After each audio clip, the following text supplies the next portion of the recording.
keeps me turning back. I'm tired of being sane. Clone will still lying in my bed.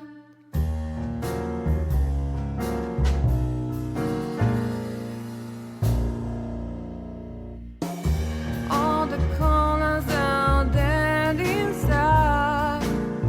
The whole world goes to black and white. The moon is falling, I hear you calling. My city is on fire. I hear a bang and my heart beats skips. Rock hard knuckles and easy checks. Where are you, baby? I'm still your lady. I'm gonna burn you down. I try to run away, but my soul keeps me turning back. I'm tired of being sane. Clone will still lying in my bed.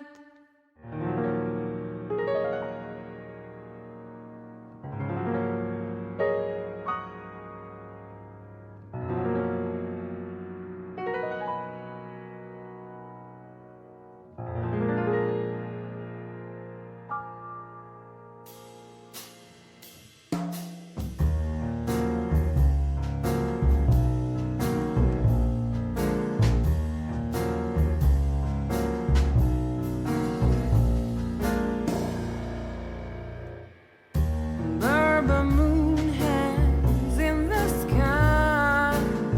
My man has left with a golden smile. This is so funny. You can kill me, honey. I'm already dead inside. My body is an empty bottle. Come on, baby, just give us an hour. I need to feel it. I'm gonna feel it. You make me come alive. I try to run away, but my soul keeps me turning back. I'm tired of being sane. Clone will still lying in my bed.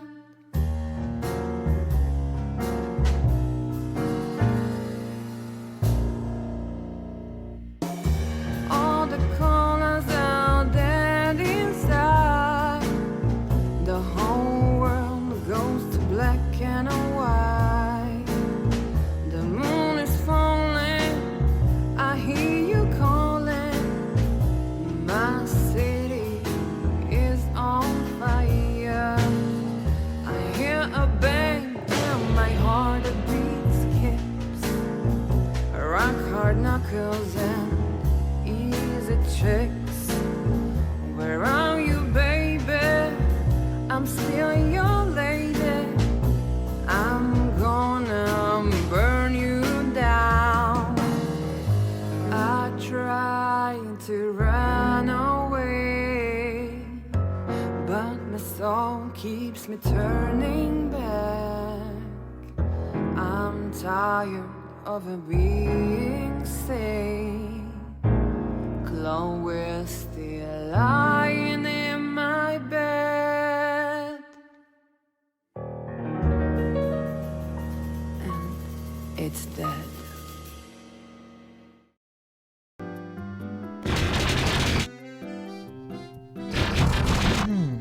Welcome everyone to another live stream.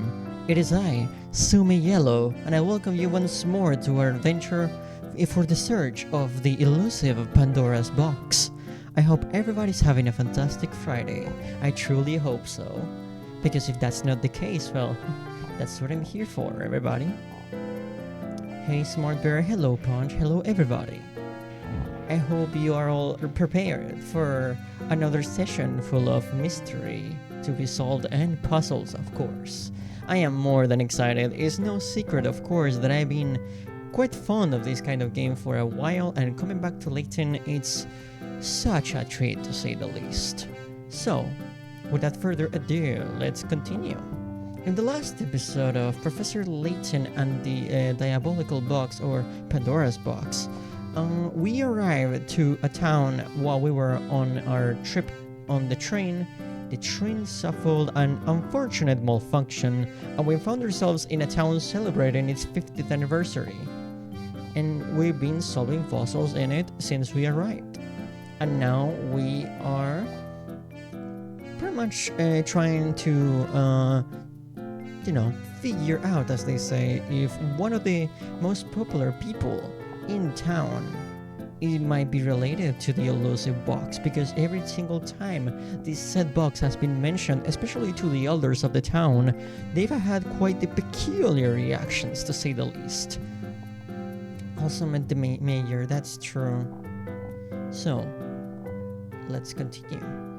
As you can see, we have solved quite a bunch of puzzles here, and I am beyond excited to keep adding to that list.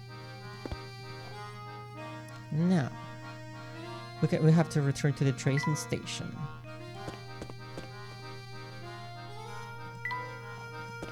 How's the volume thus far? I would like to know. In order to, get the technical stuff out of the way, of course. So the stream experience can be enjoyable from the very beginning to everybody. Should I increase the volume? Could it be louder? Because, of course, we wouldn't want to miss on the wonderful compositions that this game offers. That is something that I think we can all agree. The music from the Professor Layton games is, to say the least, a masterpiece.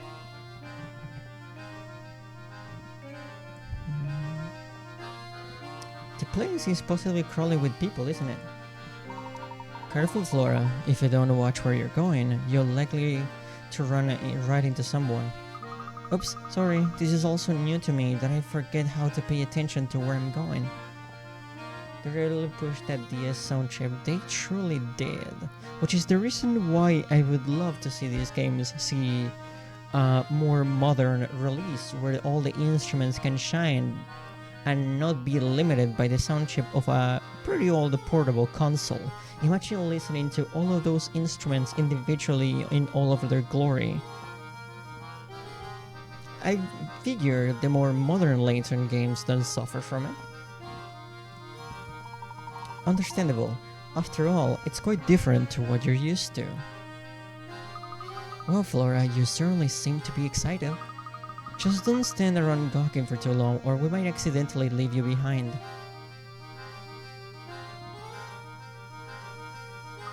Wow, what's that? Oh, look over there, and over there.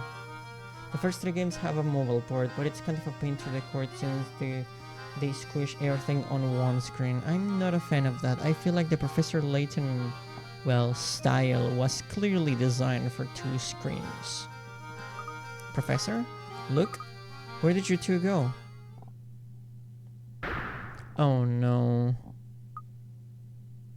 Flora just got captured. Oh no, Professor Flora is gone. Oh dear. We must have become separated in the crowd back there. Let's retrace our steps. It's going to be awfully hard to find her with all these people about. Now, where could that girl have gone off to? Phew. Flora, where did you run off to? Sorry, there were so many people that I must have lost you. I turned to look at something and before I knew it, you two were gone. Well, I'm relieved you found your way back to us. With so many people around, who knows how long it could have taken to us to find you.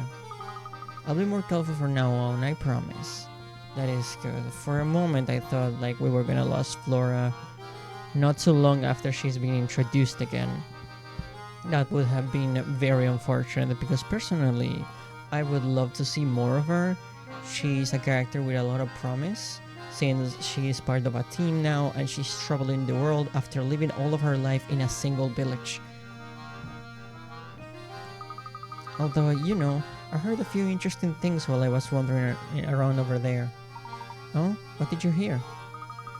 That a man named Romy was asking around after the Elysium box. So it seems we're not the only ones searching for said box. Interesting. If we can track him down, maybe he can tell us something we don't know. I heard from one person that he's been wandering around near the station. And that's exactly where we are going, actually. Interesting. It's interesting that it's at this very moment that more people have decided to start looking for this elusive box. More people have been searching for it for years, but the fact that our investigation, this person's investigation, seem to be happening at the same time makes me think we might encounter each other sooner than later. But that's something that we'll have to wait and see. Good on you, Flora. That's some top-notch intelligence that you gather out there. Oh, it's nothing.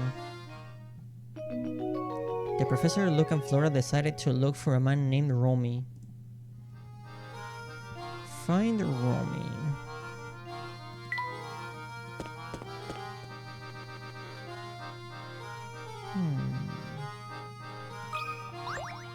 Romy for Romy. This whole festival's been put on by the Andersons, the wealthiest family in the village. I was half expecting Maggie to show up with a really not as entertaining Matrix joke like last time. But it seems she has fallen asleep. The Andersons live in the mansion at the north end of town. Makes you turn green with envy, eh? Not necessarily. Personally, living in a big house sounds like it would be definitely on the more stressful side of things. As someone who is personally allergic to dust and wouldn't know what to do without so much space, I would much rather prefer to live in a not as big but cozy environment that allows me to truly enjoy every corner of it, where I can truly make it my own, instead of having a lot of space for no reason. It just makes it harder to clean. I imagine it's a pain to keep clean. That is true, Punch. Anyway, Mr. Anderson has a young daughter who's grown up to become quite a beautiful young lady. Her name is Katya, and she is the most unusual combination of both beautiful and sweet. Plus, I hear she's very respectful towards her father, unlike most youngsters. The only thing kids these days love more than talking back to their parents are those baggy jeans. Oh shit, not the baggy jeans! I was wondering where you were. I was just getting a snack, what did I miss? Not much, we just started really. Oh, sorry, I do believe I gone off on a bit of a rant. Did you need anything? You do need something from me? Actually, yes, tell me, madam. Have you ever heard of a rare antique known as the Elysium box? That name's new to me, I can't help you at all, so will you leave me alone now? Oh, but you did just reminded me of a gem of a puzzle. I know that concerns the box.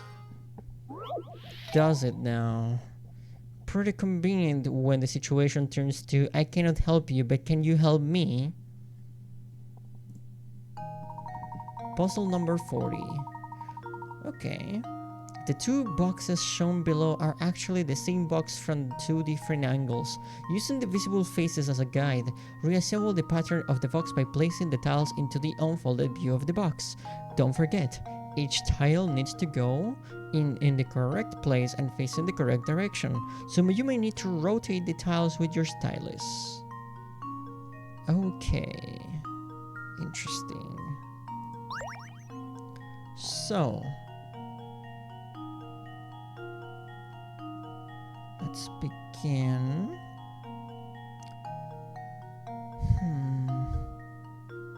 The easiest one thus far seems to be the heart, which would be here because once the cube or die it's folded, it will end on the left side of this symbol right here, but not in this position.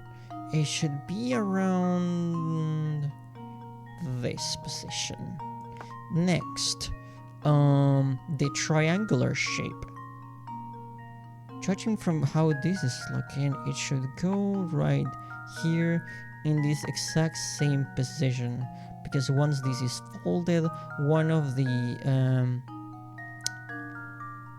sides is gonna be facing the heart, and when the heart is in its normal position, then I assume it's gonna be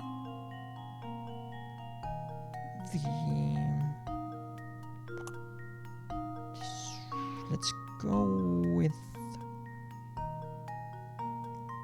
the symbol of the person, but it would be facing this direction, because one of the points, one of the vertices here of the triangular shape, it's pointing towards its head.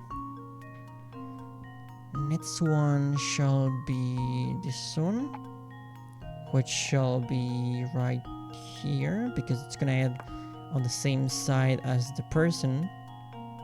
And last but not least, the circle will go in the remaining slot, which, funnily enough, it's the one that doesn't change regardless of if we spin it or not, making it a very convenient last piece. And with that, we shall be set. And now to test my theory. Marvelous. A true gentleman leaves no puzzle unsolved. Almost 1,000. There you go. Well, hang me on the washing line and call me a bathman. I never thought you'd solve that one. You seem like a nice man, so I'll be straight with you. I wouldn't talk about that box in these parts. But why? Well, it's complicated. Now, I've given you my advice, so smarten up and follow it. I would like to know more about the information that you just gave me, instead of just following your advice for no reason. Do you have a single fact to back that up? You don't seem to. You just seem to be giving me attitude, as they say, which I personally do not appreciate.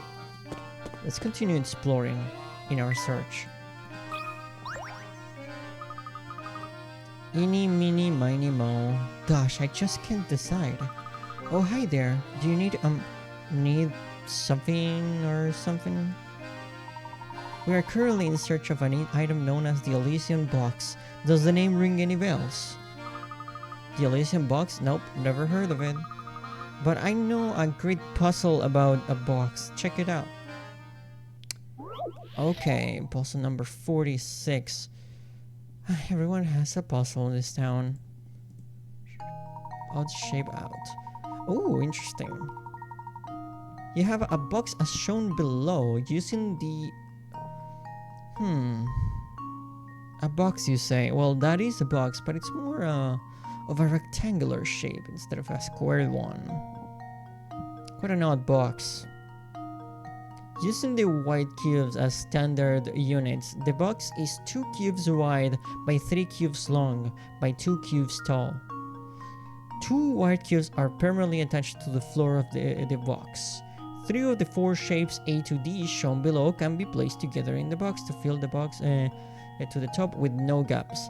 Find the shape that doesn't fit into the box using the conditions described above and circle the letter next to it. Okay.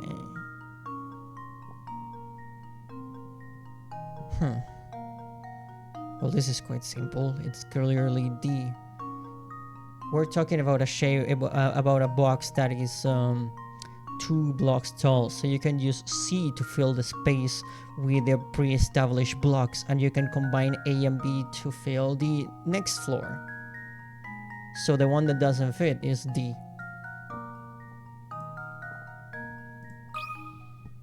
This should do the trick. Marvelous. A true gentleman leaves no puzzle unsolved. There you go. Jeepers, you must be some kind of puzzle genius. Alright, what do you want to know again? I was wondering if I know anything about the Elysian Box. Let's see. I haven't got a clue. If I were you, I tried asking someone else. I see. We are not getting very far in our investigation, Professor. But we'll continue exploring. For some reason, all of the old-timers here are really cagey about the origins of Dropstone. I got a hunch that something strange must have happened here before the village was founded, which is very interesting to mention considering the young people of town have no idea what the box even is, while every single elder has told us not to talk about it. So there's definitely something going on here.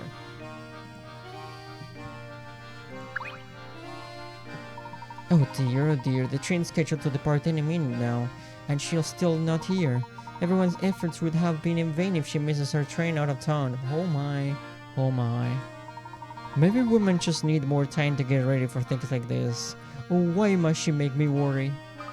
Excuse me, but are you waiting for someone? It's none of your business. We haven't even told the master about what we're doing. Look, perhaps it's best to leave him be. Sometimes it's best not to barge in the affairs of others. Well, if he doesn't want us to talk to him, maybe he shouldn't be thinking out loud. That is a fair point, look. If you don't know how to internalize, sometimes you are at risk of making your problem other people's problem. Oh, hi there. I got another board problem on my hands. Here's the shape I'm going for this time. Okay. Board cutter number 2. The sequel, you could say. Okay.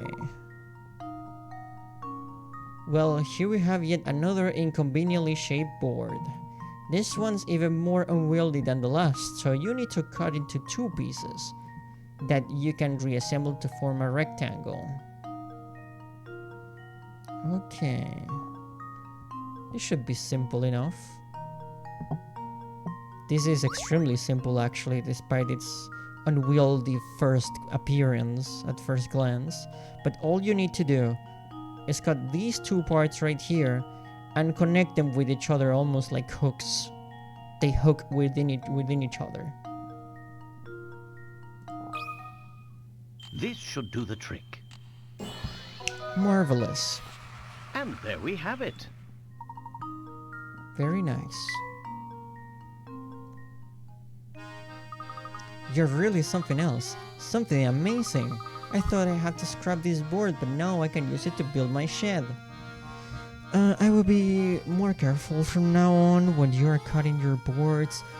Wood is a natural element. It comes from trees, and you don't want to be cutting trees because of your incompetence and unnecessary amount of trees. That will not be tolerated. Oh, a battery.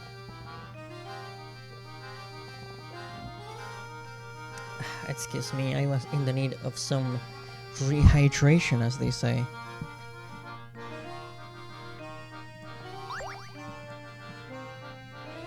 Let's continue. Have we gone this way before? Yes, we have. That is the sleepy soldier. Security. Let's go back to the train station. We might find some more clues there as to where this individual is. Flora did mention that he was going in a similar direction to ours, so I feel like that will be one of our best bets. Oh, Mr. Layton, do you have a moment? Oh, it's Mr. Anderson. Certainly. How may I be of assistance? It seems you've done a great deal of investigating today. Tell me, during the course of your inquiries, you didn't hear anything about my daughter, did you? Your daughter, sir? Yes, Katya, you see. She hardly ever comes home since her grandmother Sophia passed away. Well, we did hear some things about her. That villager that told us not to investigate the box any further mentioned that Katya respects her dad and that she's very beautiful. And that she's not like other kids. Sophia and my daughter were very close, so her death came as a great shock to Katya. If you should see her, would you please tell her that her father wishes she would come home? If a fine gentleman such as yourself delivers the message, she just might listen. Unfortunately, our train is leaving soon, so I might not be able to be much help at all. Katia is our only child. She means everything to me, and I'd be forever in debt if you could help me. I wonder what kind of person Katia is. Your guess is as good as mine. But judging from her family and upbringing, I imagine she's both beautiful and refined. That would be a very probable assumption and should not be discounted. But we'll have to find her and see for ourselves, that's for sure.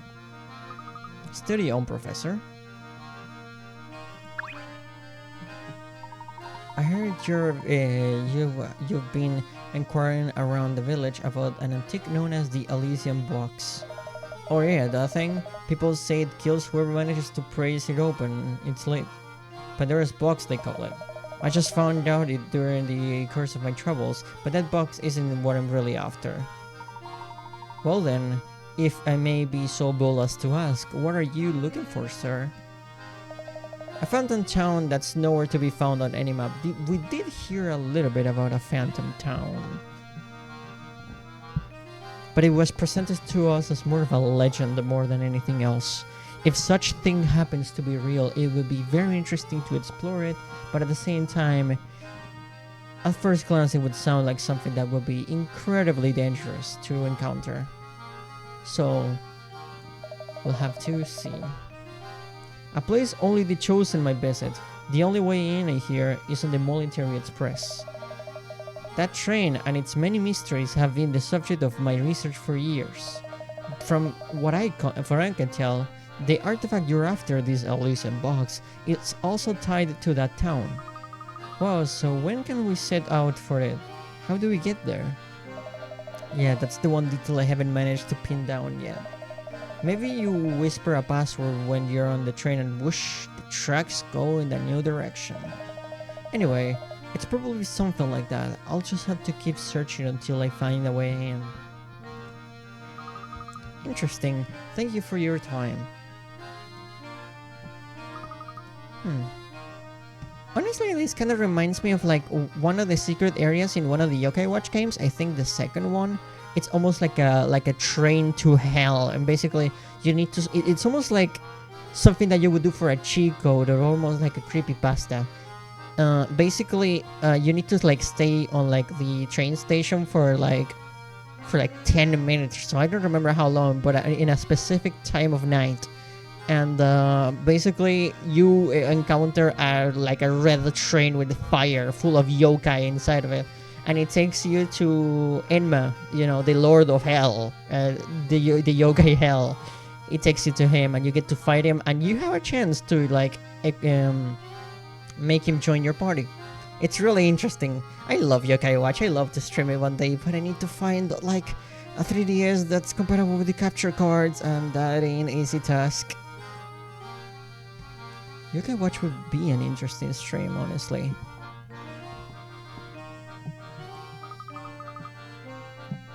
Professor, did you hear that?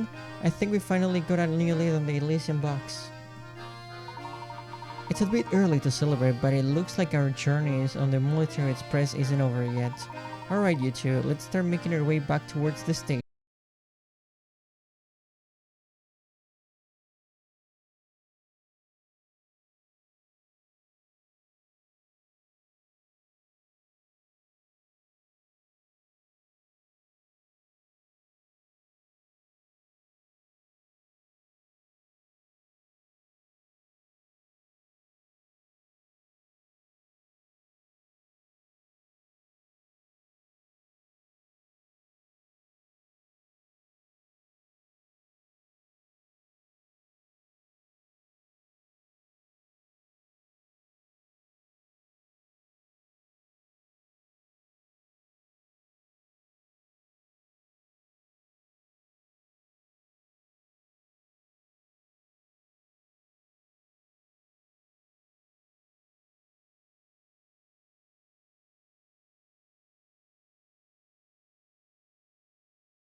to right, folks.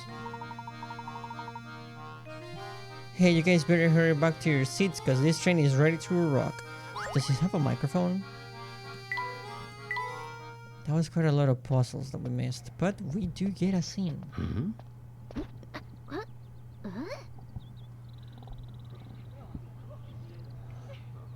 What is... Huh? Thank you so much. Is that Katya? Anderson's daughter?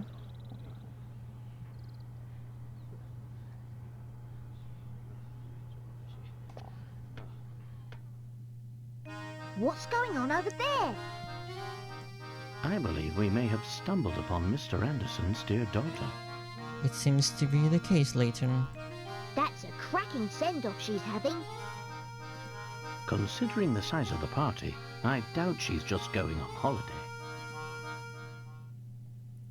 People were talking about her escape, running away from home and exploring the world.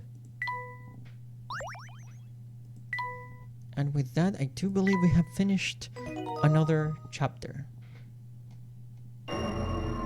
Chapter 3, Diverging Path.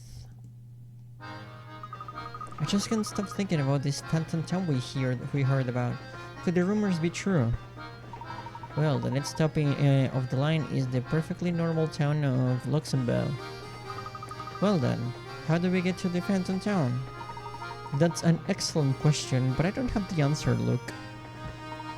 But if the Military Express does indeed head for parts unknown, the crew will know something about it.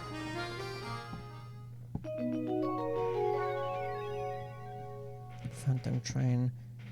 I gotta say something that I really enjoyed this one compared to Curious Village.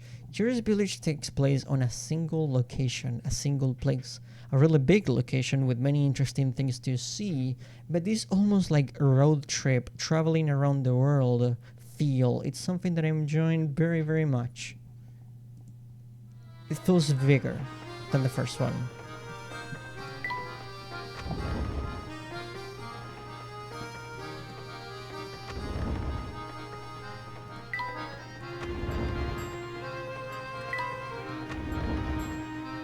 Punch out of mere pure curiosity. Which one is the most beloved game in the series? At least from the 4 or 5 I think that are on the DS.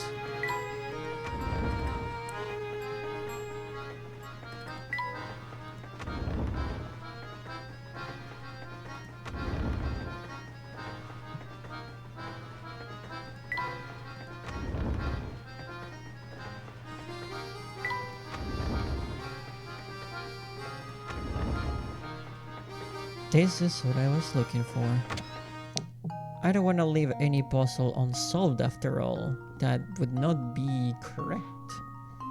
So, it's time to do some catching up, as they say. Starting with 28. The Warped Wheel.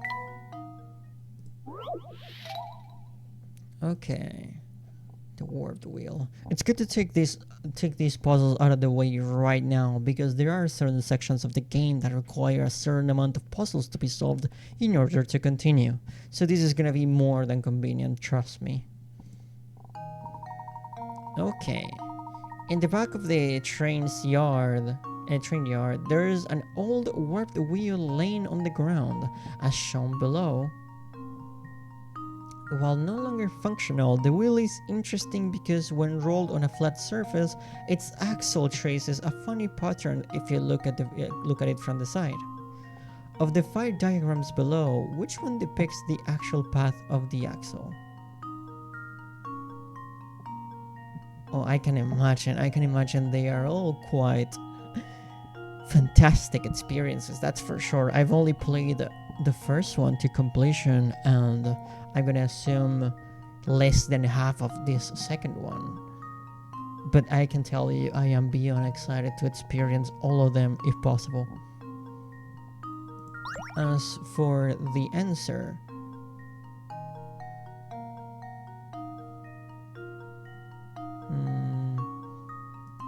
it's A. Let's see if this works. Marvelous. That was almost too easy. There you go.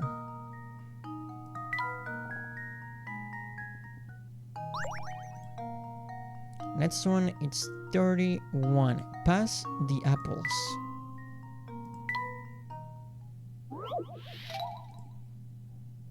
Okay. A food-related puzzle this time around. Excuse me as I drink some water beforehand.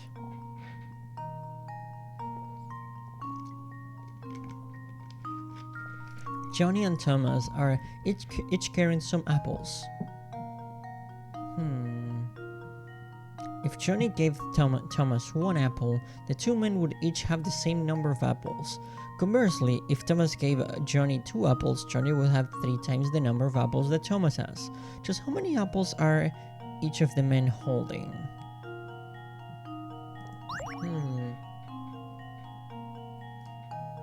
People do seem to choose like one trilogy or the other. Okay. I guess that it's something that I will have to figure out for myself. So far, from my honestly very limited experience from the series, having played one game to completion and less than half of this one, I can say that this one so far has been quite lovely, with its vibe, as they say, of a road trip and discovering new parts of the world. But I feel like the first one, it's a perfect, simple story, a perfect introduction to the characters and the world. The first trilogy seems to get most general coverage, since the second trilogy spread over DS and 3DS was tougher to follow. I can imagine. It's not great when a same series is split into multiple game systems. It just gets harder to follow when there's extra hardware expenses in the way. As for the puzzle itself...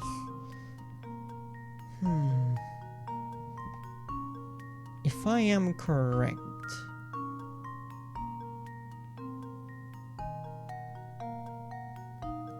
Johnny would have 7 apples and Thomas would have 5. Because if he passes 1, they will have the same amount. And now to test my theory. Marvelous. A true gentleman leaves no puzzle unsolved. Especially since the 3DS games were released so much later because of Level 5. Level 5. Don't even mention the name to me, Pouch. Oh my god, I'm a Yokai Watch fan. Hearing the name Level 5 just gives me nothing but pain. When is Yokai Watch 4 gonna be localized?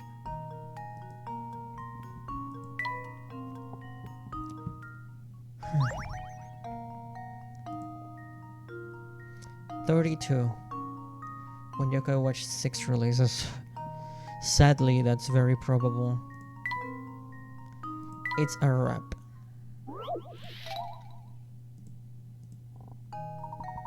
Laurel is very particular about wrapping this flower, as it is a gift for an important friend of hers. She would like to be wrapped as shown below, but has no idea where to begin. In order to wrap the flower just like the leftmost drawing, how should you begin your wrapping? Touch A, B, C, or D to answer.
green house is close to the borders and the blue house.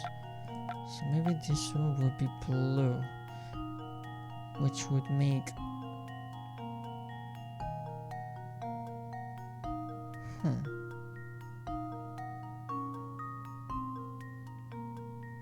This could be red, as this one is the closest one to the pines, and this one would be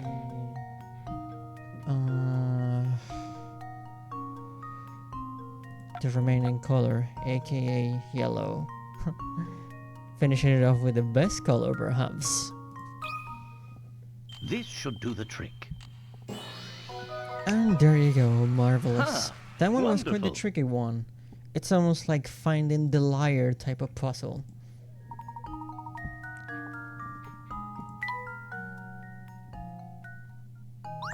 What's the next one? No wonder that one costed 30 picarats. That one was a tricky one, which I can appreciate. But personally, as you know, my favorite type of LAYTON puzzle is the ones where there's one key detail that is very simple and you may have missed. 4 horses.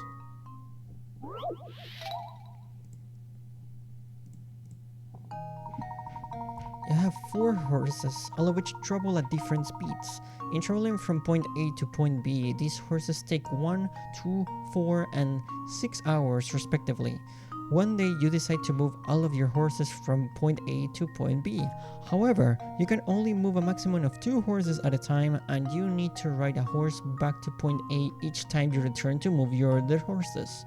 Knowing you can only move as fast as the slowest horse you're traveling with, what's the fewest number of hours it will take to move all the horses?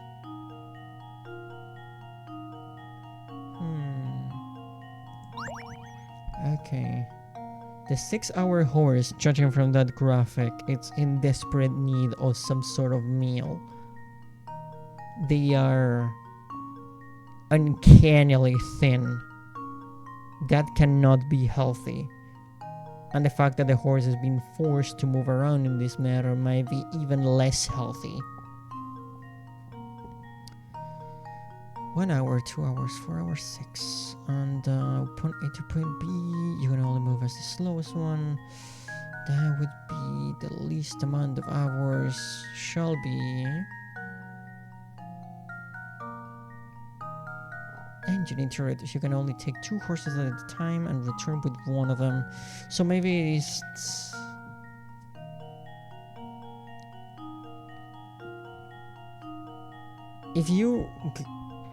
If you make the first trip with the 1 and 2 hour horse, you can use the 1 hour horse to get back, so it will take you less time.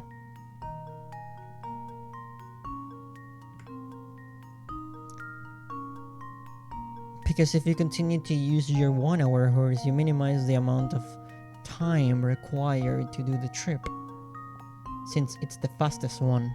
So the number would be...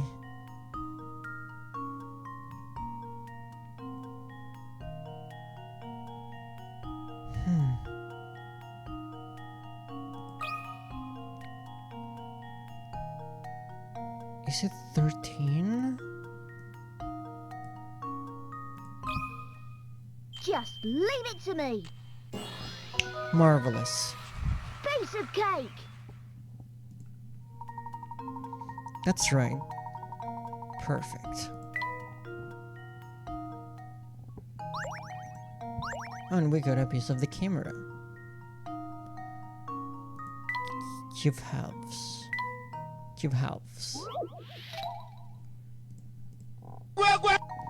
Thank you for the water redeem, dear friend Punch. I truly appreciate it. And it seems that puzzles involving 3-dimensional shapes are still not over yet.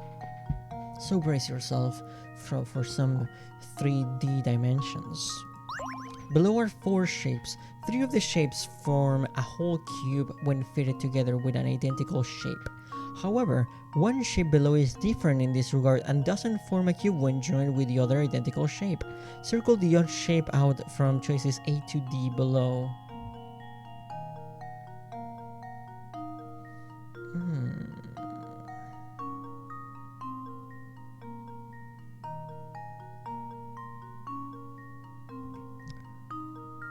Judging from what I'm looking at here.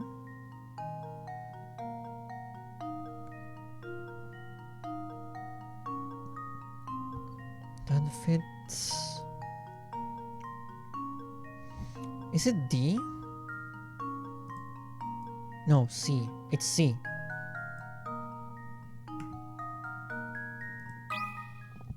This should do the trick. Yeah, it was C. Ha! Marvelous. Wonderful. Yeah, that wouldn't make any sense. There's no world where those pieces can connect and match.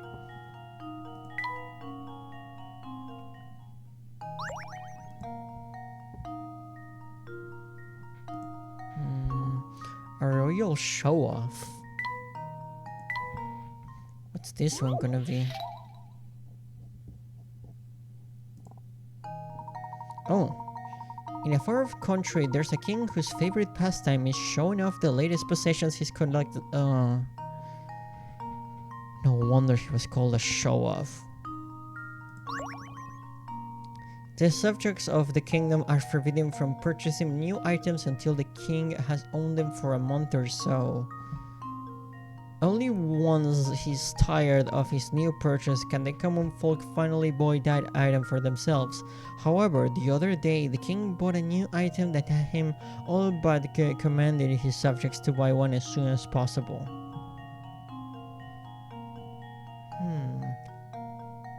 Circle that item. I would assume the telephone, because if no one else has one, your telephone is useless. It's a piece of technology that cannot be used on its own. It's in need of other people using it since it's a communication device. So my first answer would be the telephone. This should do the trick. Marvelous. Ha! Wonderful. It would have been like buying an online game where you have no friends. That's correct. The telephone is the answer. After all, a phone isn't much use if there's no one on the other end. He really forbid people from getting cats for a month. That is absolutely criminal. 52.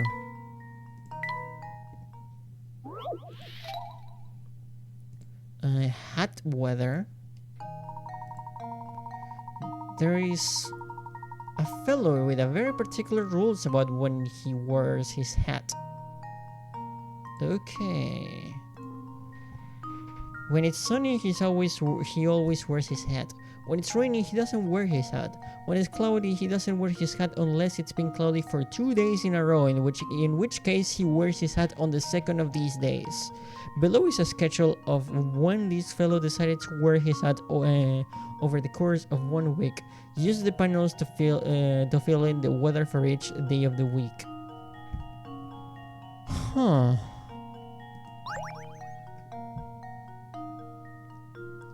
Okay.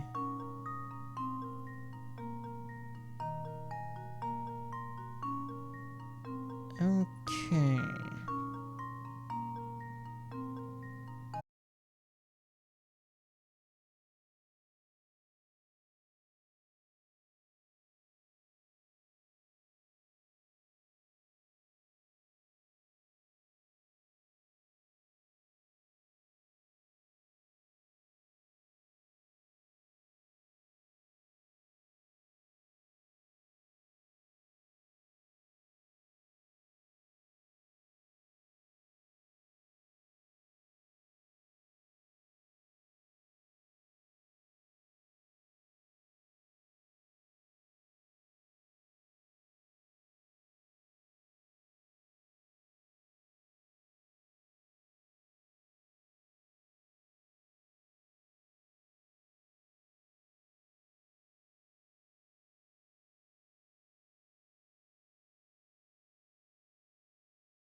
3 die. You cannot repeat them, and the same colors cannot touch each other.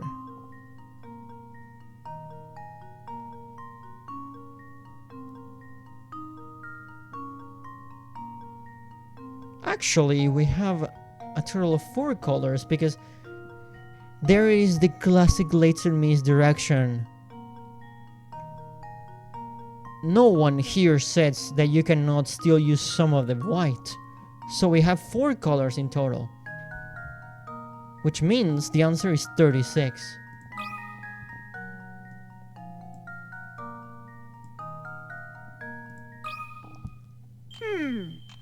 Let's see if this Marvelous. piece of cake. There you go. There you go. You see those examples? It's using the white of the flag as well. Very clever, LAYTON. That's why I love puzzles in LAYTON. And with that, we have solved all the puzzles thus far. Thank you very much, dear Granny.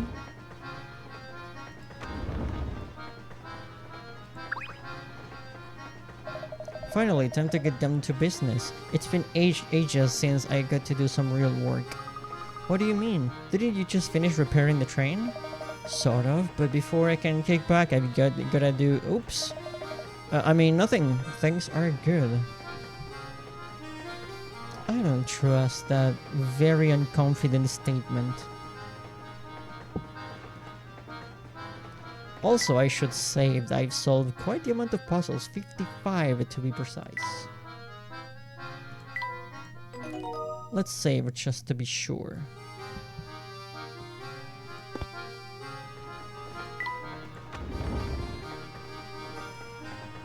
Now, to talk to the crew of the train. Hello? Conrad.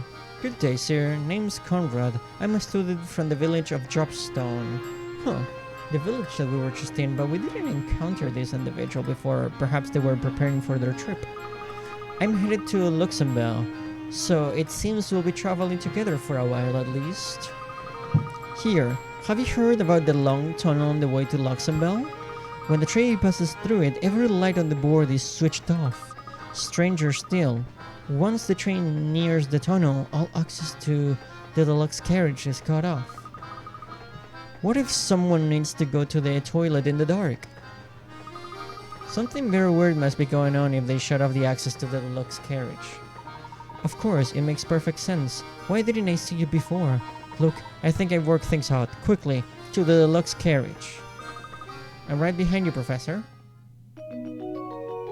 The Professor, Luke, and Flora decided to visit the deluxe carriage. Which means... Oh, wait. Let's make sure to talk to everyone. I beg your pardon, Sim, but we're not open for business at the moment. Do visit us later. You're really closed? Yes, you see, on the way to Luxembourg, there's a long unlit tunnel we have to pass through. While in the tunnel, none of the scenic views or restaurants for its patrons will be visible. It is Mr. Beluga's wish that all the patrons be able to enjoy the scenery while they dine.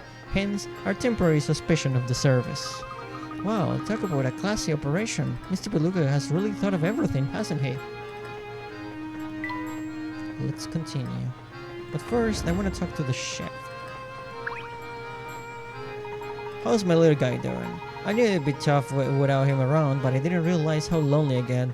Is he happy at least? Don't you worry, he's doing great. He'll be as fit as a fiddle before you know it. That's really good to hear. Don't let me down, okay?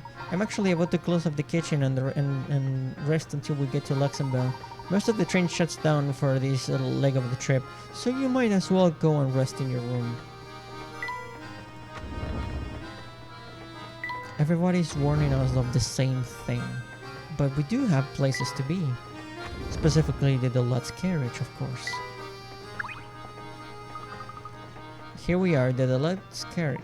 Something's written on that sign on the door.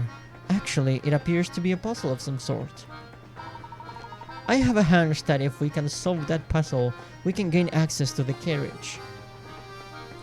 Welcome to the stream, partner Serval. Allow me to send your introductory emoji. And welcome to the stream, dear friend. Hopefully your day is going as fantastic as you deserve.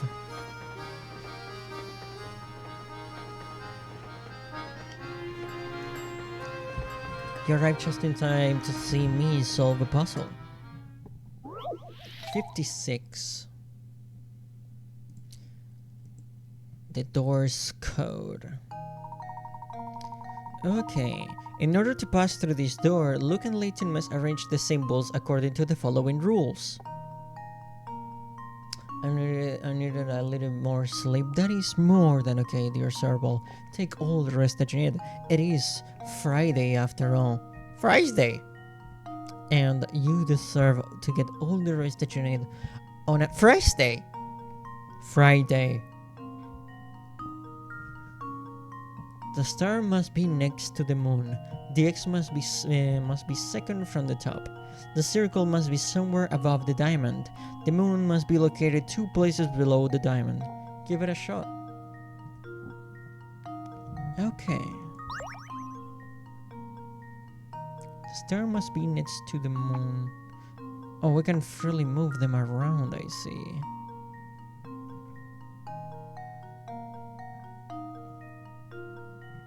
Star must be next to the moon. The circle must be somewhere above the diamond. The moon must be located 2 places below the diamond. So the diamond is gonna be left in the center. The star needs to be next to it.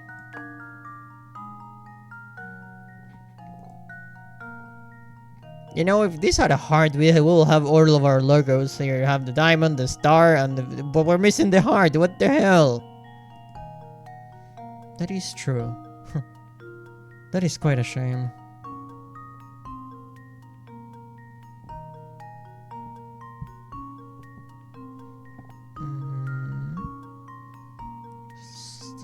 This must be second from the top.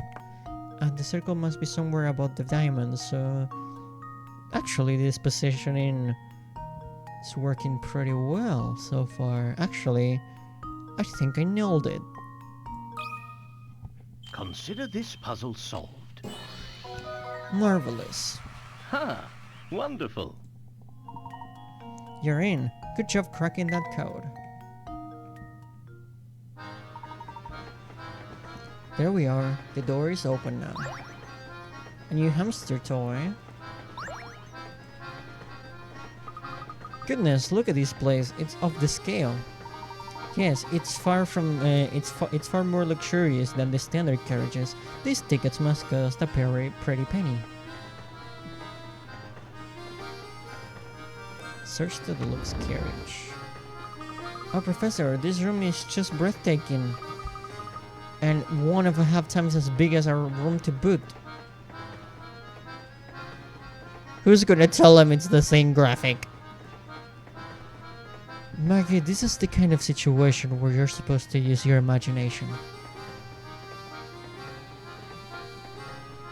Yeah, it still looks the same.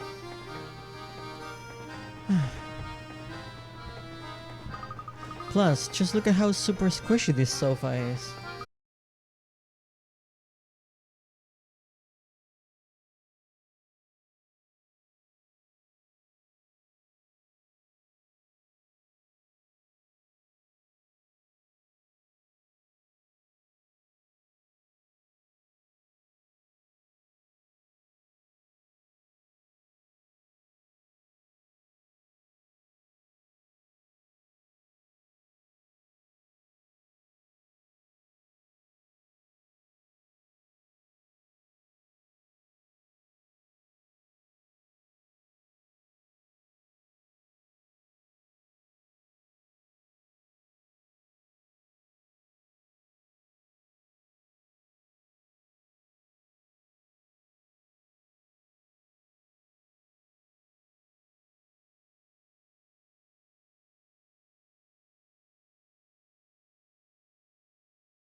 And Marvelous. there we have it.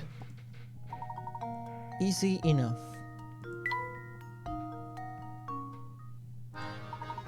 There, how's that? Oh, petalicious. It's not crazy, but it makes a statement. I'm sure it'll go down a treat with the boss man. Well, anyhow, keep back, relax, and enjoy the rest of your ride in the Military Express. It smells lovely in here now. Yes, quite nice, I'd say. But back to the task at hand. We're giving this place a once-over and come back empty-handed. A gentleman can't very well go rushing into other people's rooms, so let's return to our room. Oh, Professor, do we have to? It feels like it's got so late. Can we just stay here for now? The Professor, Luke, and Flora decide to return to their quarters once more. I'm gonna assume that was a no from Layton's part. The comedic timing of Luke saying, "Can we stay?" and the action text saying they left without Layton needing to say a thing. Comedic timing wise, that was pretty much perfect.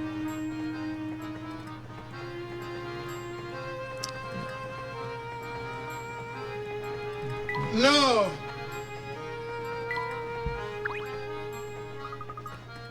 It's the strangest thing. All of a sudden I'm so tired. What's the matter, Flora? Gosh, all of a sudden I'm so sort of sleepy too. Alright, you two, this is no time for jokes. Oh dear, I'm certainly quite tired myself. Huh?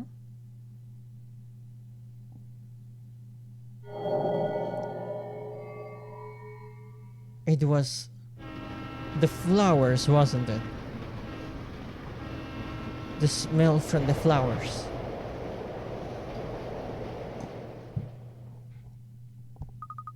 Huh? What's going on out there? Am I dreaming? Okay. Another one of these. Two trains pass in the darkness of a long tunnel. Move them around so that each locomotive ends up on the opposing track while keeping its carriages in the same order. The only carriages that don't need to end up on the opposing tracks are the numbers two carriages on both trains.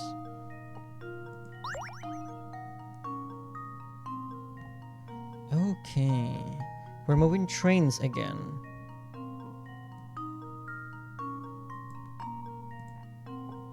Okay.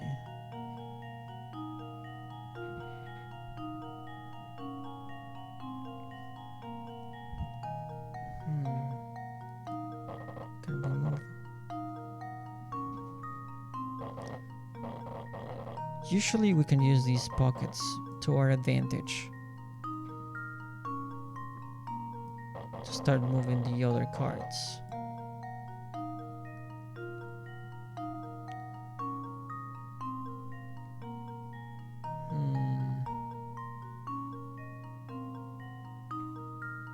Okay.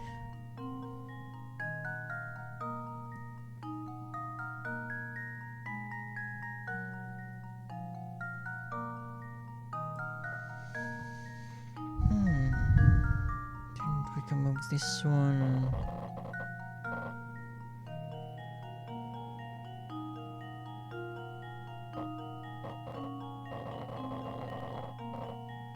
That would block the entrance for the...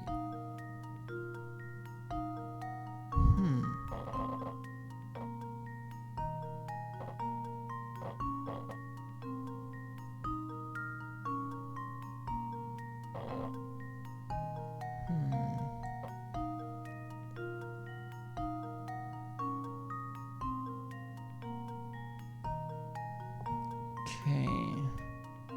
This is tricky. We don't have as many spaces to move them around as before.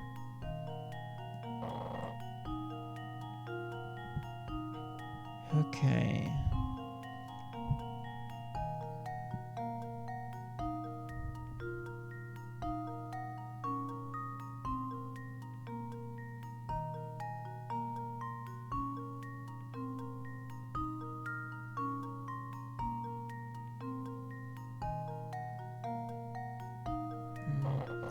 move this one back again for now.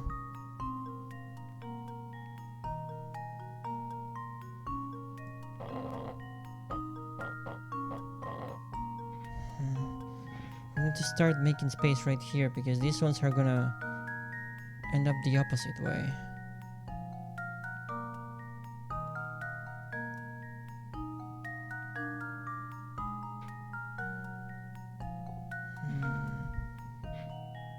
I think we can start moving the red ones now.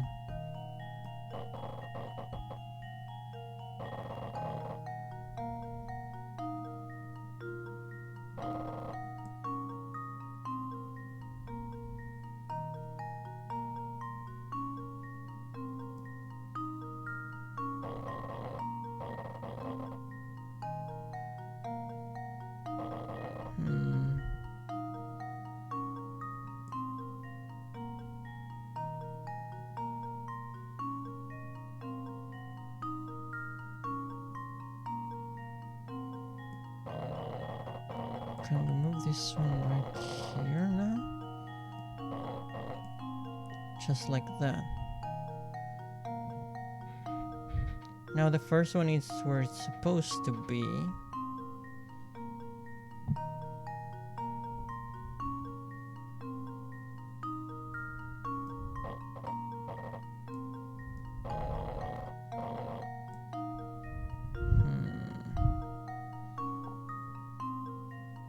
Okay.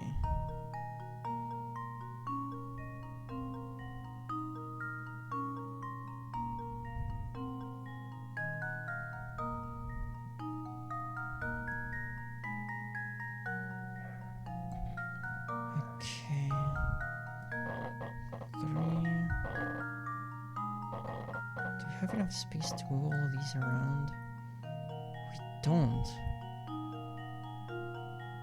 4 needs to end up here.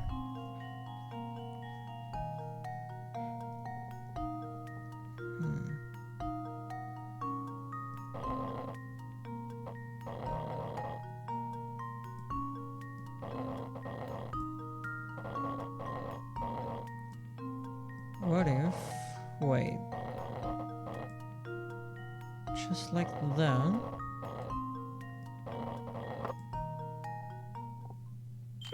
And there you go. Let's see if this works. Marvelous.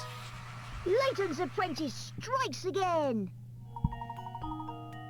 We have moved entire trains and now individual tracks once again.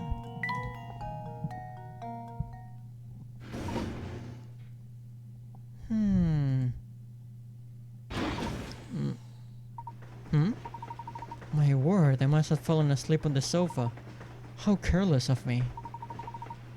Do you know what happened in that tunnel, Luke? Sorry, Professor, but I slept through the whole thing too. And I had the strangest dream. In my dream, part of the Military Express switched tracks while we were on the tunnel. Switched tracks? You mean to say one of the train carriages is now adrift in different rails? It might not have been a dream after all.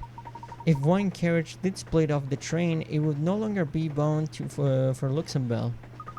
Maybe that carriage is how you get to the Phantom Town. I'm beginning to suspect that you're right on the money, Luke. I hope the Phantom Town isn't as creepy as it sounds. We are about to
Is this the path to the ghost town, perhaps?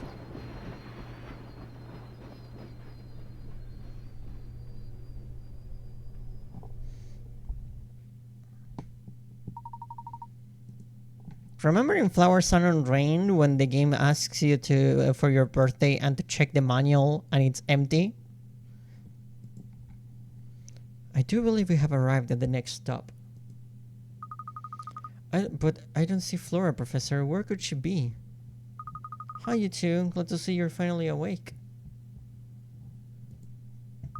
Flora, where did you get off to? I'm sorry, but the carriage was really stuffy, so when we stopped, I went outside for some air. You went out alone? Are you crazy?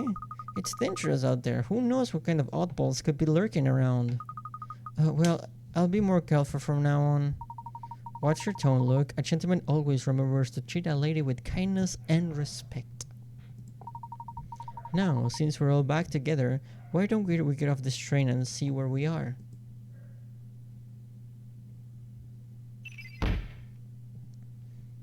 There we go. We've solved the mystery of the ticket. And Katya, of course. That's 2 mysteries down.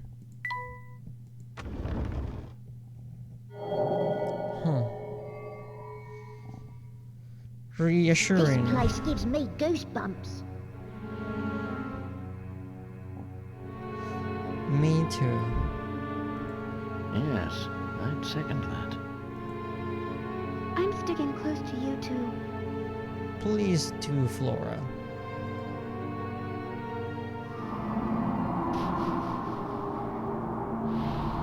Paintings of different towns. Oh, these must be pictures of the town.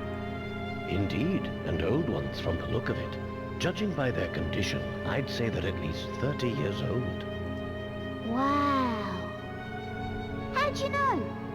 Oh, that's right. You're an archaeologist. Of course you'd know. Now, Luke, don't tell me you actually forgot. Well, we'd best press on.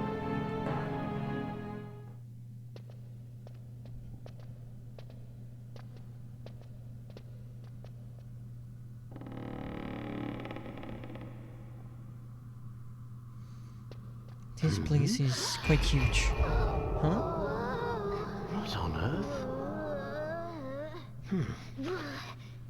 Professor, what was that? Let's go. Ah, What is that light? oh my. Oh. The lights of a city. What was that? But why is it shaking? Ah.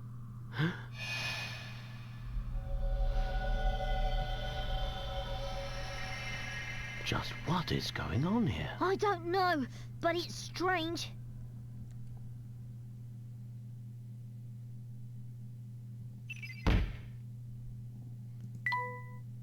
Minutes after Professor Layton, Luke, and Flora arrival in Folsen's, their rundown train station transforms into a gleaming, ornately decorated building right before their eyes. What caused the sudden change to the station's appearance? It might be an actual ghost town. Following rumors of the Elysian box, the Professor, Luke, and Flora set foot in a strange town.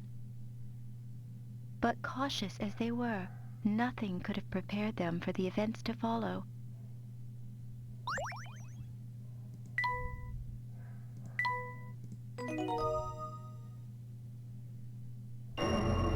Chapter 4: The Fountain Town of Folsen's. So this is the Fountain Town we heard about, huh? It's like something from a horror film. Sounds like they've never been in a cathedral station. Personally, I have never been in one of those myself, despite for the one that we're on right now. I'm quite new to the experience myself when it comes to that subject matter. Unfortunately, of course. Who knows what kind of valuable information we might find here about the Elysian box? Professor Luke and Flora decide to walk around the town.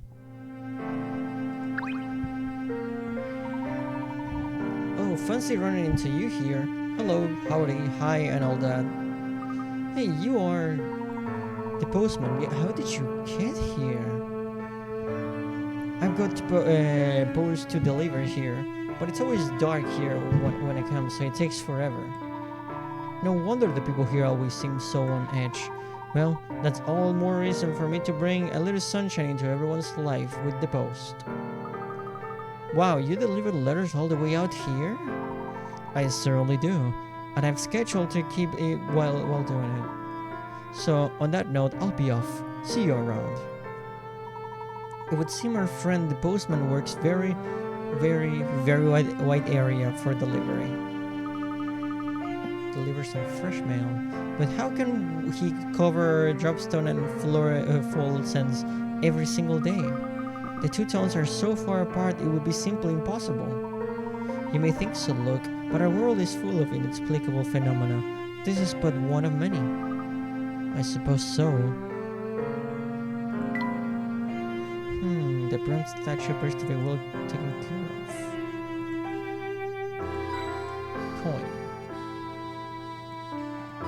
Coin.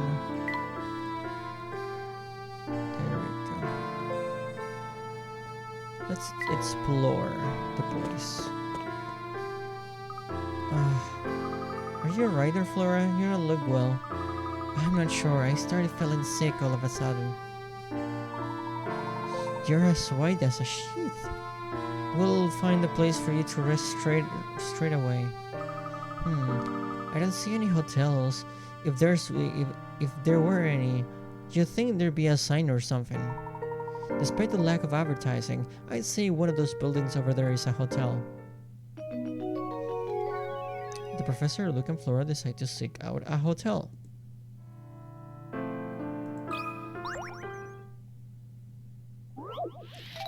Puzzle 61.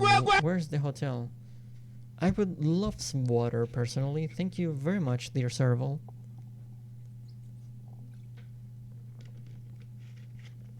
Perfect.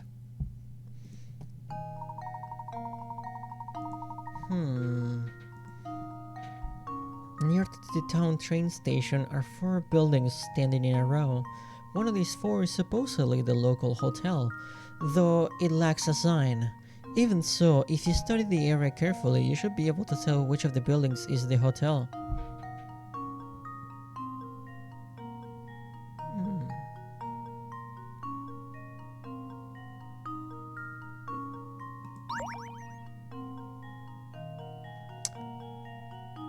It's C.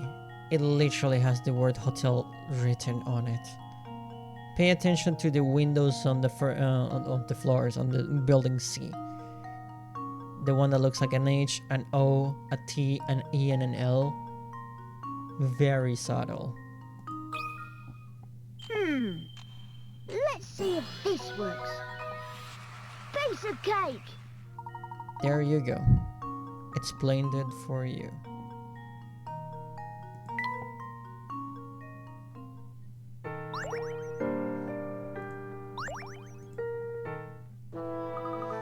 How are you doing, Flora? Any better? A little bit. I think that with some rest I'll be back to my old self. Flora, Luke and I are going back to learn more about this town. Why don't you stay here for a while and rest? Yes, take it easy for a while, Flora. We'll be back before long. Thanks, Luke. Be careful out there. You too, Professor. Do you think Flora's going to be okay? I wouldn't fret too much, Luke. She might just be exhausted from a long journey. I think our best course of action is to gather whatever information we can and hurry back to the hotel. After all, a gentleman never keeps a lady waiting. Flora has left the party.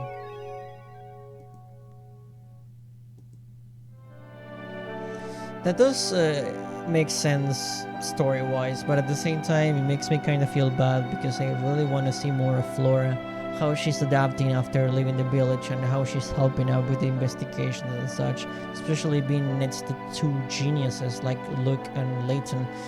but it's worrying me that they're not giving her much to do. She barely talks for starters. Good evening, sirs. I do hope the young lady chatting with you feels better soon. Thank you very much, sir. Let's continue exploring. Everything I've seen leads me to believe Dr. Schrader visited Folsen's. The Elysium box and the facts we need to solve the mystery of his death are close by, I'm sure of it. Do you think whoever stole the Elysium box might be hiding here as well? It's still too early to tell, but I'll know more if we can work out why Dr. Schrader ventured out here in the first place. For now, our best course of action is to search for anything connected to the Elysium box. Let's get to it then. Lead the way, Professor.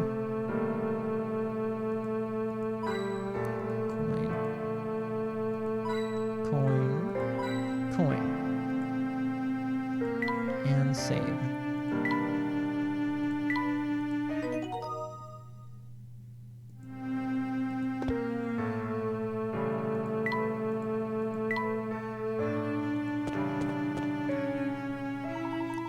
Mark my words, Samuel. It's here in town. I can guarantee that. Oh, you two are here as well. You're to score every inch of this place and bring it back to me as soon as you find it, okay? Come on, Uncle. Do you really think it's everything people say it is? I don't know. It kind of sounds like a lot of baloney to me. Baloney. Are my ears playing tricks on me? I could have sworn you just told me that my information was wrong. You're in no position to be lecturing me on this subject. Now get out of there and start looking. Okay, no need to blow a gasket. I'm going.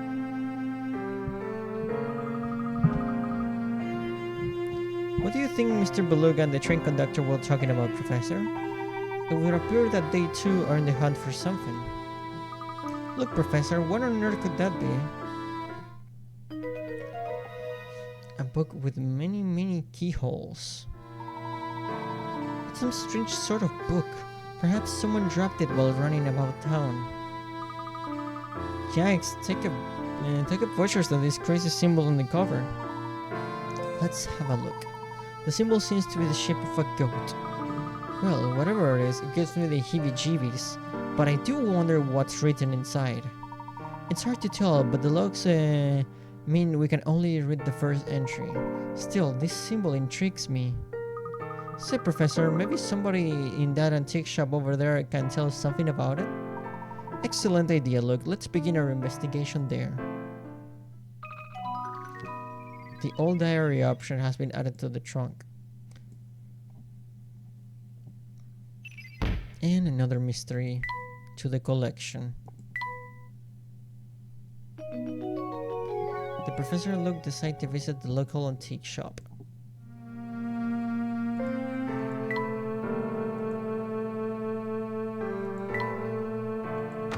That must be the one. Tell me, we meet again. What are you doing here?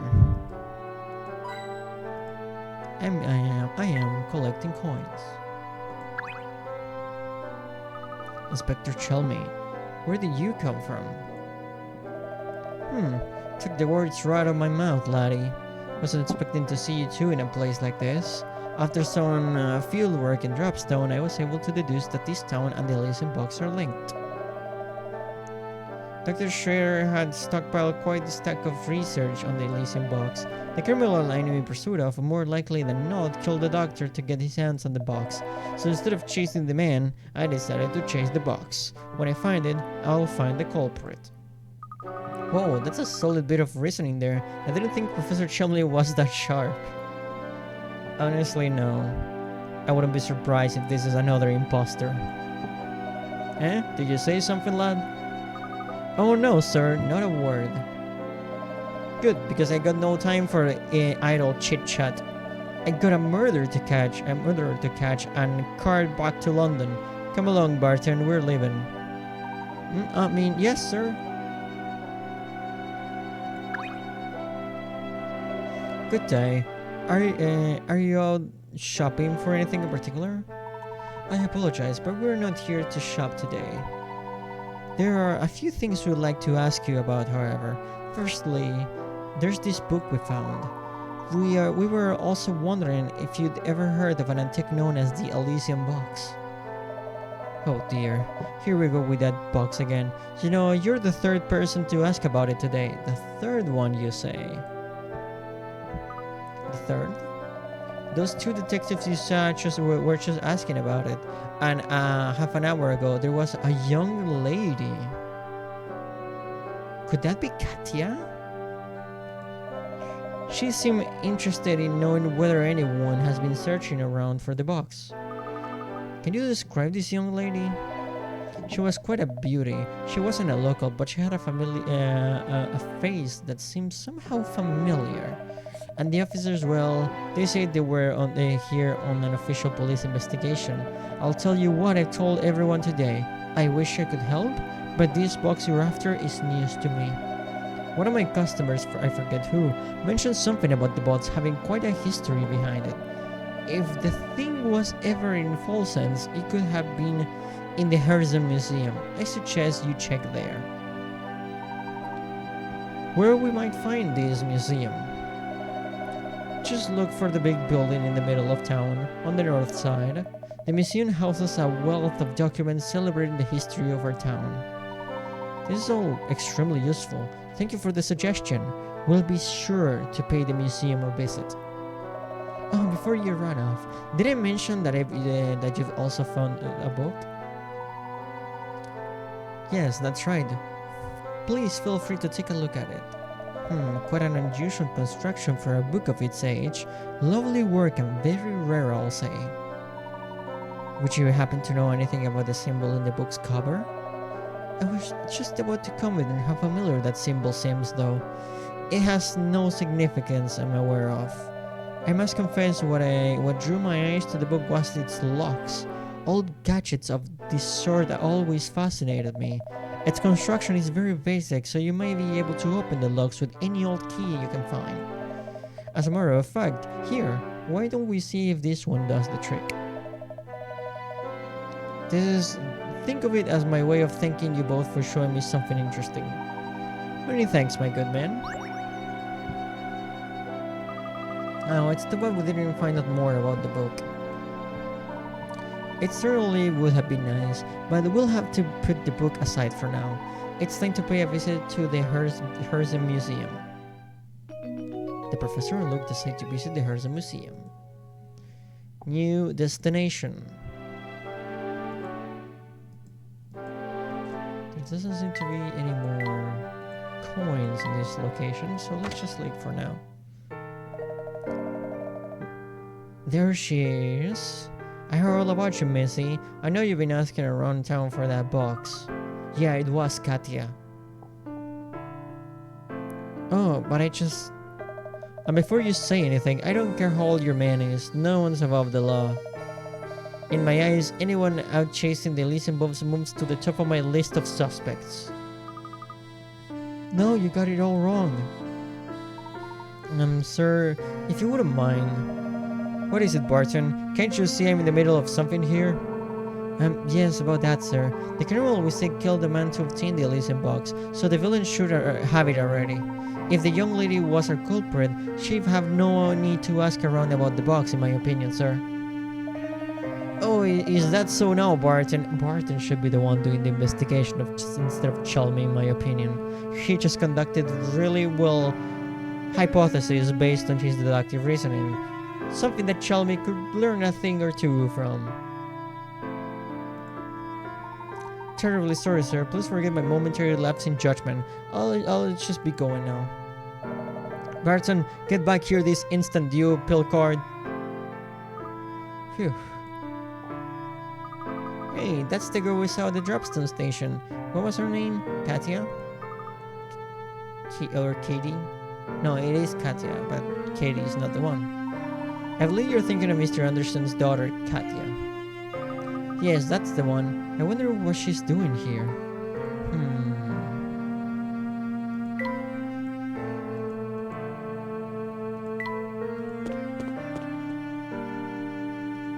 Oh? Now there's a couple of mugs I've seen before. Hey, I know you. Yeah, we've seen this person before. And I know fate, cause that's what brought you, me, and that swanky tea set of yours together. Now that we're all reunited, I'd say we celebrate with a cup of tea. Bring me something nice, will ya? You want us to make tea for you? That's right. Whippersnapper. But nothing fancy. A cup of citrus classic will do the trick. It's so easy to make, even a baby could do it. A baby with a magic tea set, that is. Anywho, all you need is some oasis leaf, a little berry, and a sprinkle of citronia seed. Oasis leaf, briskberry, citronia seed.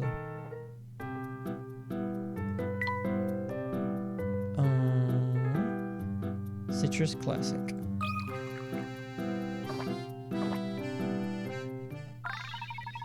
Fantabulous! A smile spreads across Stachin Scarfin's face.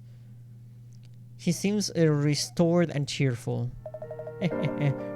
Not a bad cup of tea you make, Shorty. Of course, you couldn't have pulled it off without my expert direction, so don't get cocky. You know, this town is filled with thirsty folks. You get the tea set, so the way I see it, it's your responsibility to help people. If you manage to help everyone out with a tea break, good things will happen. This I promise. So we're gonna be making tea for everybody, it seems. Gosh, Professor, what do you think? How much good can we really do with just a cup of tea? Oh, a fair bit, look. A gentleman never underestimates the power of a hot cup of tea. That is actually extremely accurate and correct. Nothing like a good tea break. I agree with that statement, Frank Bunch. Well, when you put it like that, I suppose it couldn't hurt to spread some happiness.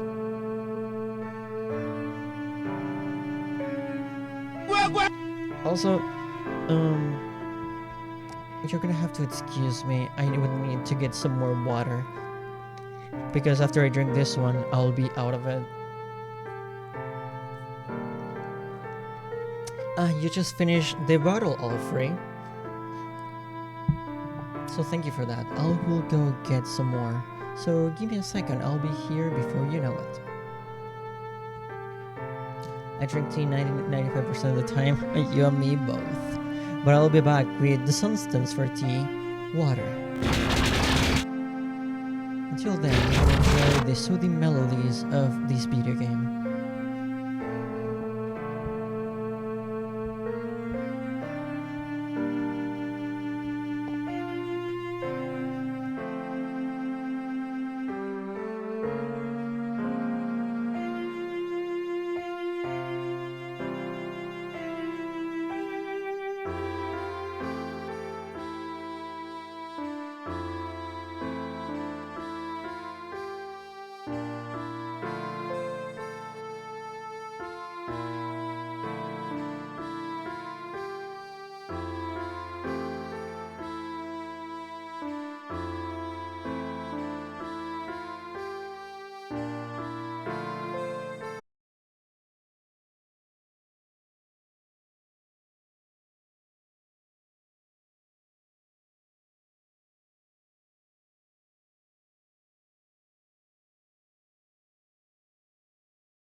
water.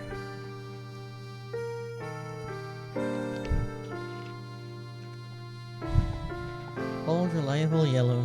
I could say the same thing about you, feline partner. Golly, I ran through that puzzle so fast I made my head spin. You're just one of those people who does everything, huh? I get tired just thinking about it. You get tired pretty easily, it seems. But no matter. We may continue our journey. We need to visit the museum, after all.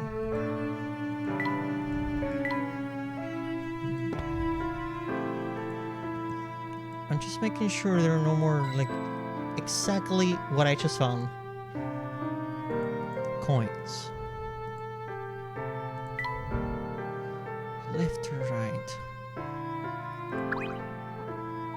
Sir, a minute, please. Oh, hello there. You're the fellow who's always with Inspector Chelmy, yes?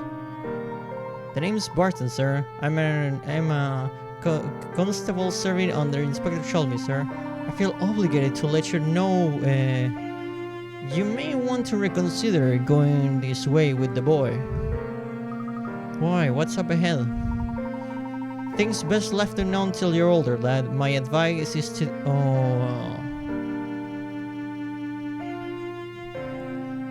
Like a red light district or something like that in town? Most probably.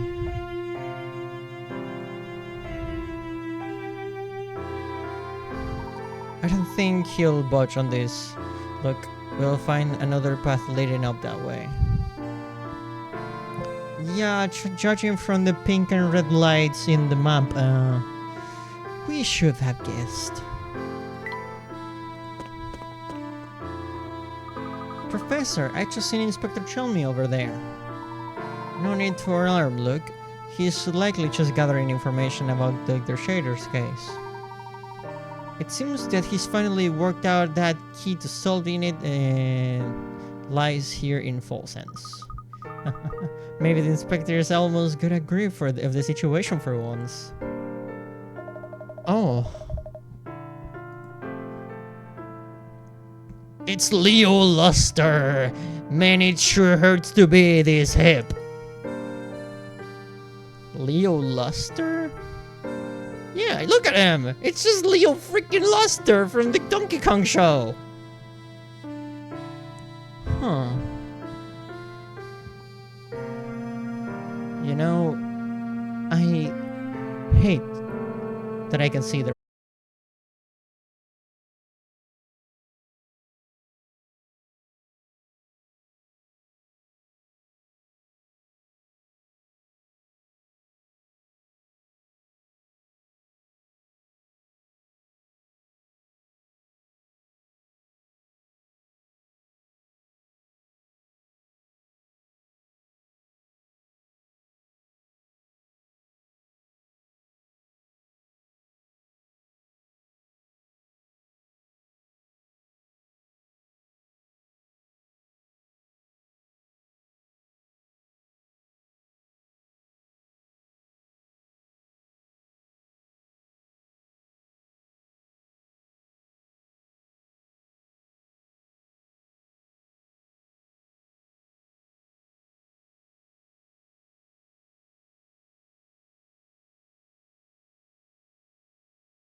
right here.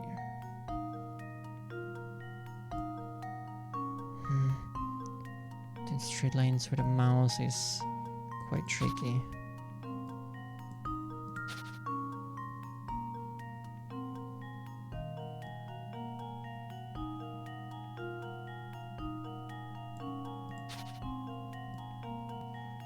But I think it's this right here.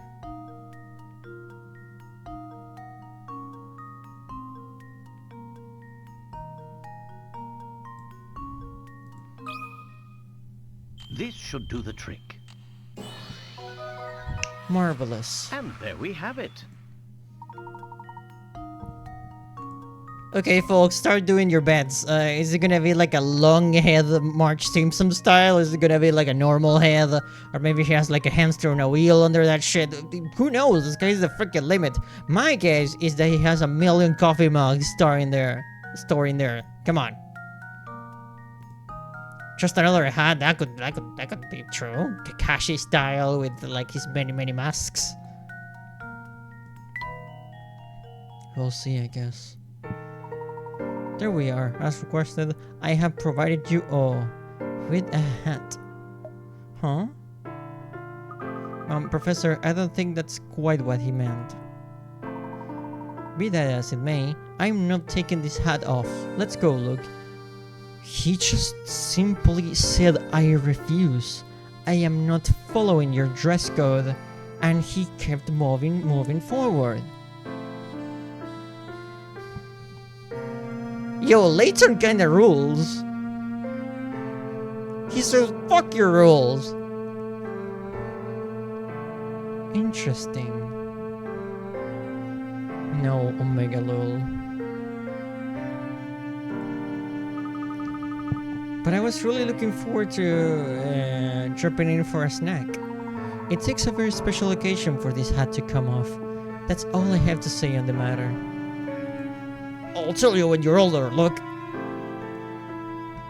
I think the hat stays on even for that. I think this is too deep for me.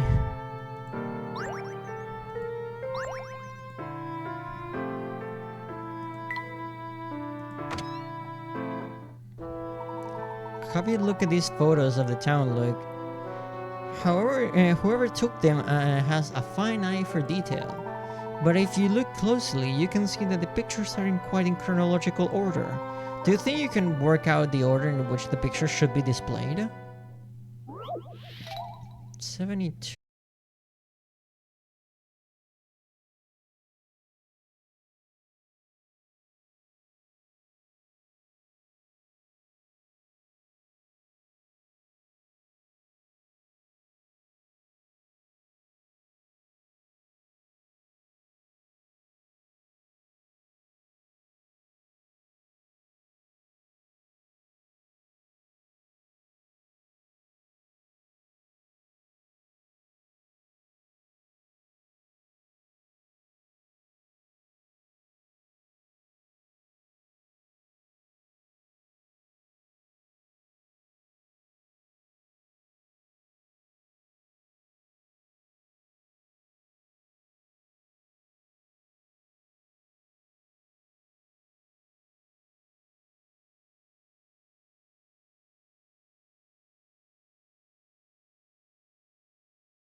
A.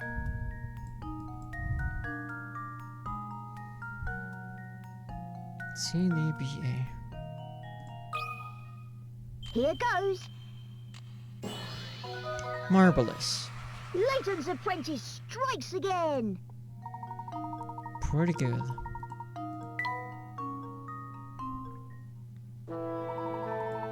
There we are. If these photos are any indication, Folson's has quite a rich and lengthy history. Core, with enough of these pictures, I bet you could see exactly how the town developed. You bring up an interesting point, Luke, but if these photos are that old, why do they look so new? Now that you mention it, I suppose they look quite new. Photographs this old normally show some signs of deterioration. I wonder what method the studio uses to keep these photos so immaculate. It would have made sense to find a piece of the camera in the photo studio.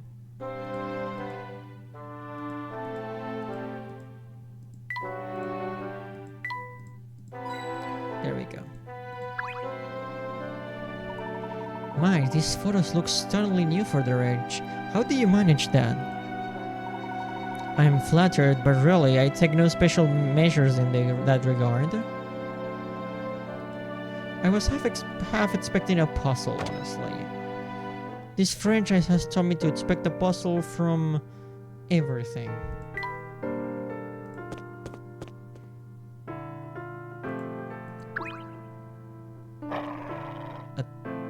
His name is Precious. The name of this dog here. A really muscular dog. Is it wearing a diaper? He doesn't appear to be in a very good mood, Luke. Let me see if I can find out what the problem is. Especially from routine things. That is true. Hey there, fellow. Dog noises. Come on, do the dog noises, Yellow. Don't be a coward. I am not barking. Just a little woof woof, just for me.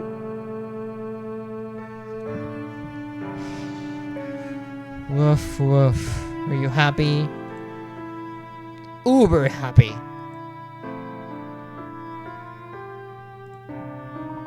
Good heavens, Luke, are you hurt? I don't think he's in the mood for conversation right now. Indeed, let's find another way through town. Passing through here seems rather difficult. Coin.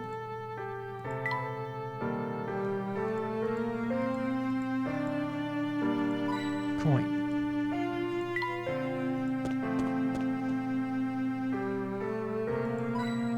Another one.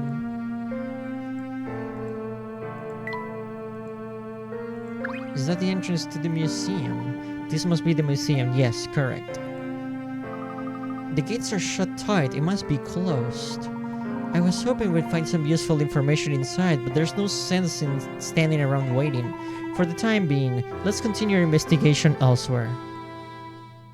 The professor and Luke decide to search the town for more information.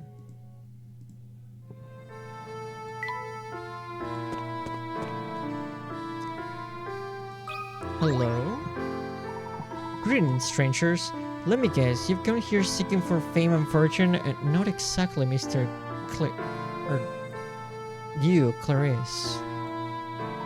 Actually, we're searching for an item called the Elysium Box. Does that name sound familiar? Wow, now that's a fantastic name. Here's a puzzle for sharing that green name with me. At least they are pretty straightforward. 117. It worries me how many puzzles we are skipping, honestly. But in any case, I guess we can do them again once we find the granny once more. 3 couples. Look at that Humpty Dumpty Eggman looking ass next to Waluigi and Mario Sr.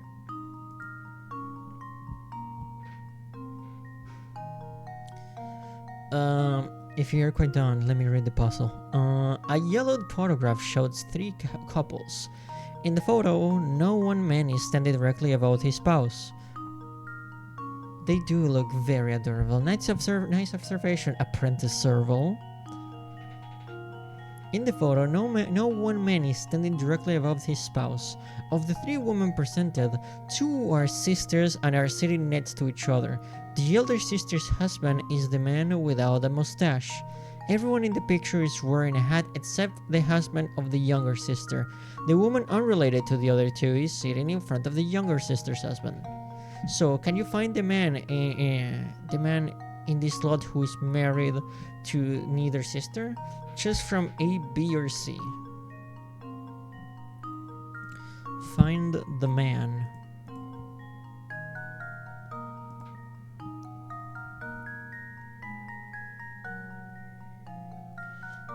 Okay. Okay, so the sisters are sitting next to each other, but we're not worried about that. We're worried about the man.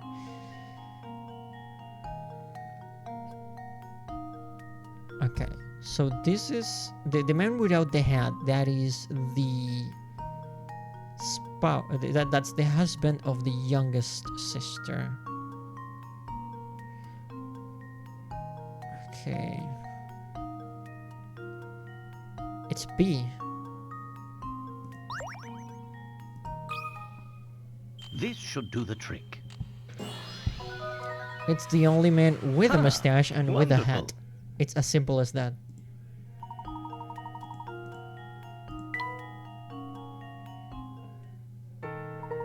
Good job, and good luck finding that, whatchamacallit. You know, the thing with the great name. I bet when you open it, the genie pops out and then grants you a wish or something. Nifty. Thanks, lady.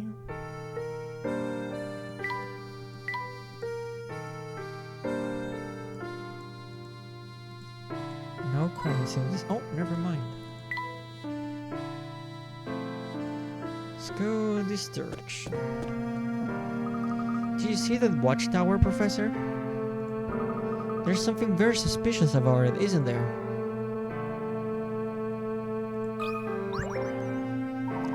It's not every day I see new faces. Are you visiting from out of town? Yes, in a way, but we're not here to sightsee. We're searching for an antique known as the Elysian Box. Have you heard of it? No, that's the first I've ever heard of it. I wish I had some information for you. Oh, I just can't let visitors to our great town go away empty-handed. Here, it's not a keyring, but please take this puzzle of mine as a souvenir of Falsen's. Shaped like a stick of butter. That is, quite the appropriate description, but to say that we found some interestingly shaped people in this universe would be a huge understatement. 5 shapes are arranged in a sequence, but the 4th shape is missing. Use the 4 visible shapes to determine which of A, B, or C should be considered as the 4th shape in the sequence.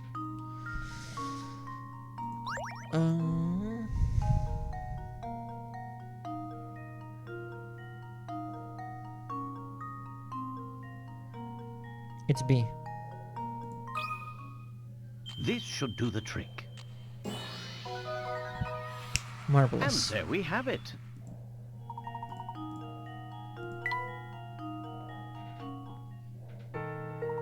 Nice work there, fellas. Is it just me or... No. Yeah. His chin has a chin.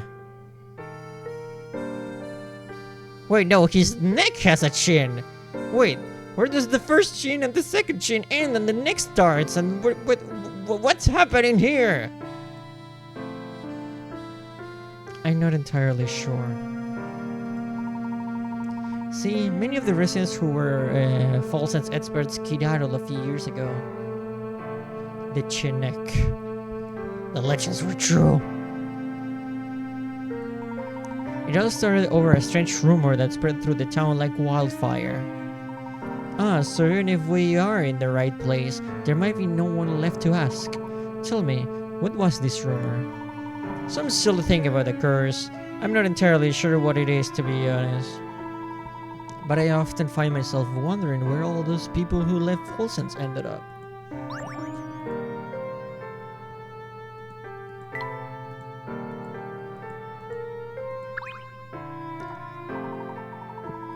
Okay, we talked to him already. There's many places we can visit. Yeah. Oh, that scared me silly, Professor. What's making that awful racket? I don't know, but I think it's coming from right above us. Quick look up the stairs. Coin.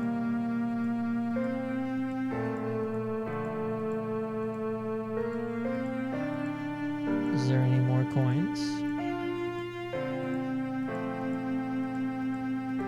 Doesn't seem to be the case. What happened to this place?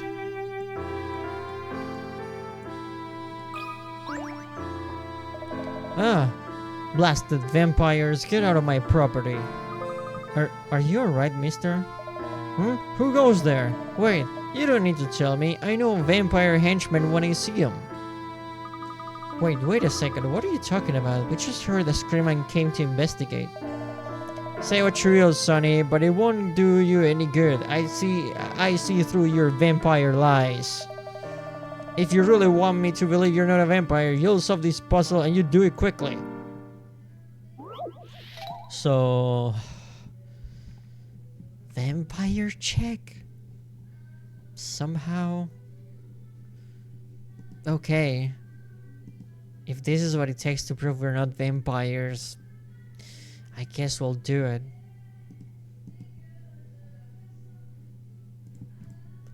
Top of the tower.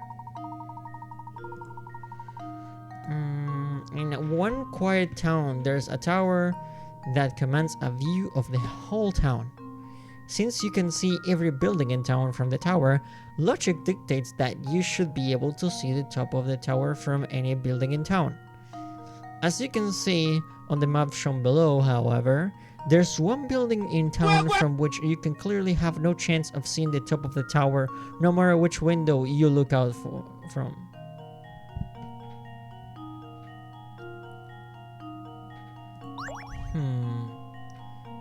Thank you very much for the water redeem. I do appreciate it, partner.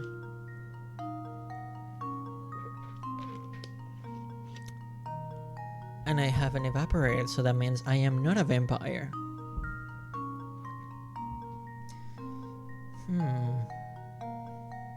I think this is your classic LAYTON misdirection that I appreciate so much. Thank you very much for this stretch redeem. But the answer is quite clear. The statement says that you can see the tower from any building here, except one. The tower itself.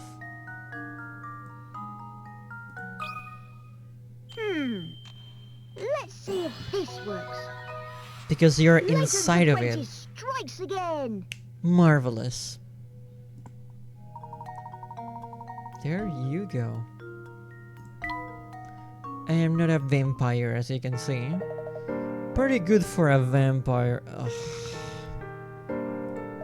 Unless you're not one of the bloodsuckers and their underdealings after all.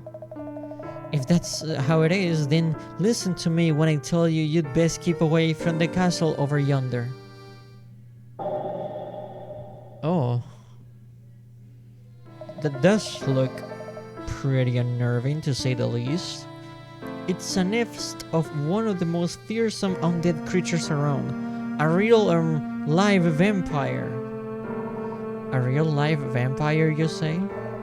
Don't make me say it again.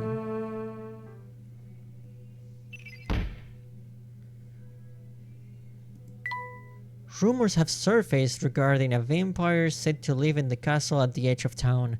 Terrified by such talk, not a soul in Folsens dares to go near the castle. Could a vampire actually be living up in Harrison Castle?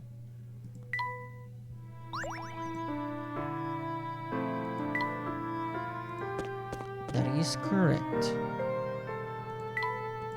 Let's get out of here for now.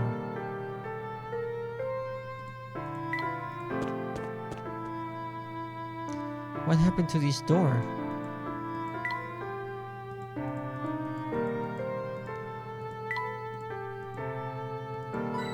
Coin.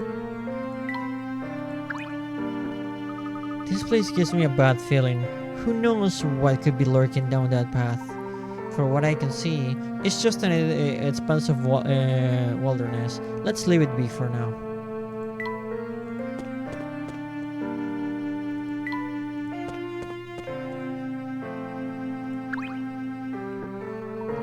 Oh, hello you two. Nice to see you again. Heading to the north side of town, are you? Why, what's up there? Oh, nothing really. Just some old houses. I got letters from folk in Dropstone to deliver there. Wow, there are people from Dropstone sending letters to all the way out here? I was surprised at first too, but there is some sort of connection between Dropstone and this place. It's hard to describe it in words, so I'll just leave it at that. Whoops, and I got to dash. Post can be late. Mr. Purcell, please wait a moment. Gosh, he didn't even look back once. Quite a perplexing individual, that one. But never mind. For now we need to focus on our investigation.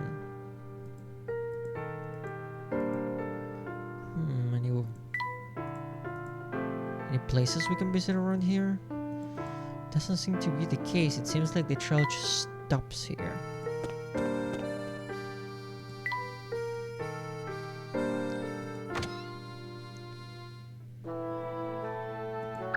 Hello? Yeah, this whole place is covered in garlic and it definitely smells like it. Blech. Yes, it's very pungent. It's a good thing I brought a handkerchief and my eyes are watering. My nose hurts just being here. It's the Onion Man! And it's not Shrek. But he does look like a really strange version of human Shrek from Shrek 2. Finally, some customers. Come in, come in. It's been months since anyone came by. Can't imagine why. My shop's been out of favor with the townspeople recently. I can see why, or rather I can smell why. Okay, my shop smells. So what? It's not for the good of my health, you know. It's for protection. What you... Oh my god. We got what you may call a bit of a vampire problem here in town, and garlic keeps them away, see? Vampires? Seriously? Do I look like I'm joking, boy? You've seen that castle over there, haven't you? That's where the vampire lives. At least, that's what people say. I'm not saying I believe the talk, but you can never be too prepared, you know? Okay, thank you very much for the information, I guess. Still, you out-of-towners should keep an eye out for vampires just in case. If it really comes down to it, you can always hide out in my shop. It's completely vampire-proof. I don't know, the rules about vampires seem to vary depending on what we're talking about.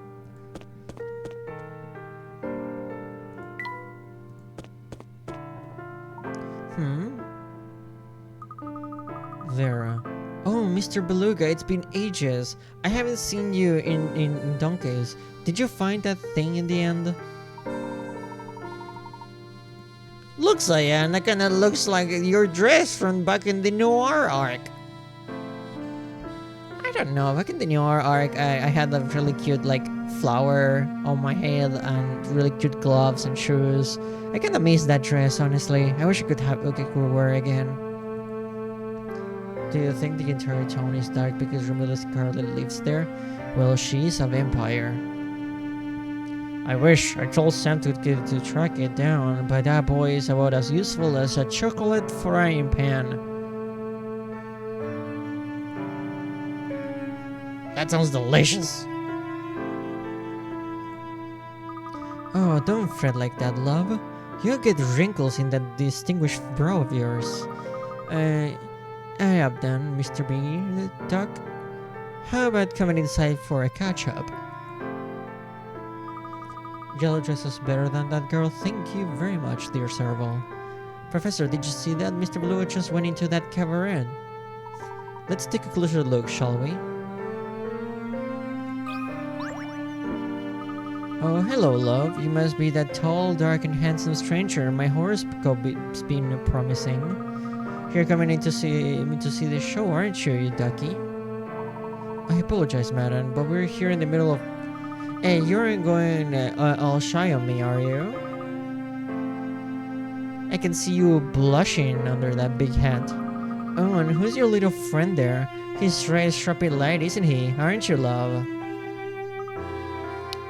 Lady? This kid right here is underage.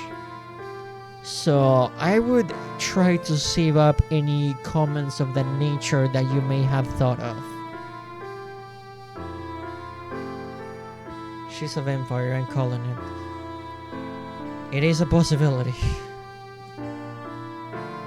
Sorry to change the subject, but I couldn't help but notice Mr. Beluga entering your cabaret. Oh, one of Mr. B's friends, are you? Something like that, yes. Tell me, does Mr. Beluga visit here often? Well, you could certainly call him a patron of the arts, love. But I'm not the one who want to go chatting about the customers, which is any old charmer who walks past. Oh, but you are a handsome devil, aren't you? Charming, dapper, and such a gentleman. Show me you got some brains behind that pretty face, and I might get a bit indiscreet. Okay.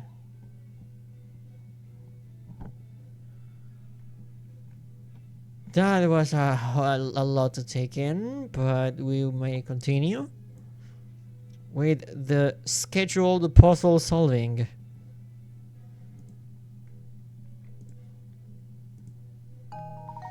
Okay. I had this old necklace that's not really to my taste anymore. I decided to sell it, but when I was getting it valued the other day, I realized something strange. Each stone is worth a different amount, but there's a way for me to break the necklace up into 3 smaller ones that are all worth the same total.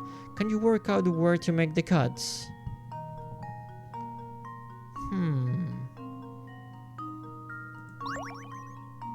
Certainly. Come on, Yellow, you should be used to this. Come on. What do you mean you should be used to this? You know, getting flirted at by ladies and stuff. Come on.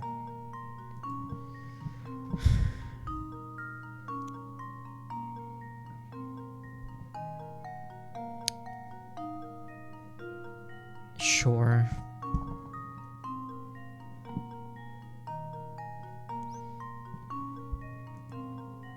Or maybe she's distracted you because you find her attractive because you like to kiss ladies. You're a girl kisser, as they say. You should put that in your CV. You're like the ultimate girl kisser. Can you let me solve this puzzle?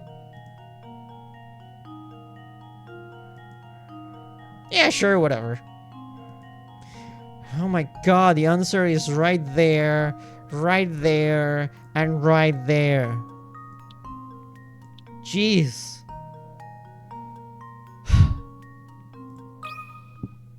This should do the trick. Ah, marvelous. A true gentleman leaves no puzzle unsolved.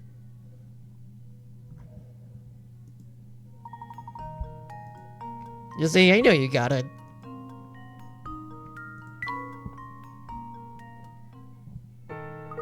Oh, brains and beauty. I hope you don't solve puzzles for all the girls. Now then, Mr. B is definitely here looking for something, but I don't rightly know what. He can't be having much luck because he had a right cuff on whatever I've seen him lately. Finding late out here is slow going, isn't it? Indeed. Perhaps our only real choice is to wait for the Herzen Museum to open. Gosh, if that's the case, maybe we should revisit the museum. You never know, it may have opened up while we were away. You have a point, Luke. The museum proves more useful to us this time than it did the last. The professor and Luke decide to pay another visit to the Herzen Museum.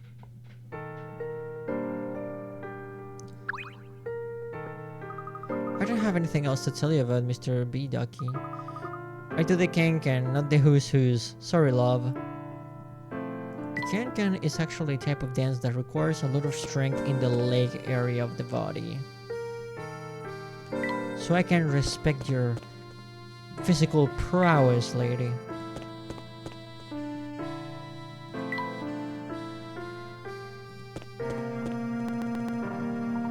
Well, look at that. The gate is open now.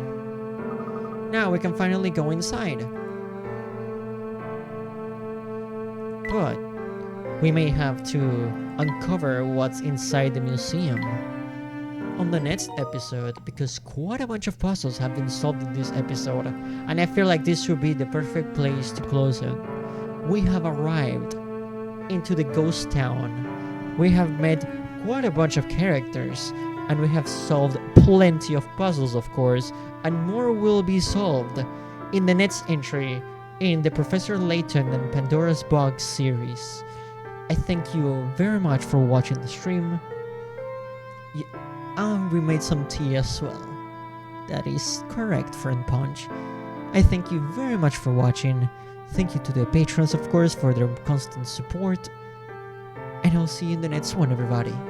Take care. Enjoy the rest of your weekend, and I truly hope you have a fantastic and marvelous rest of your day.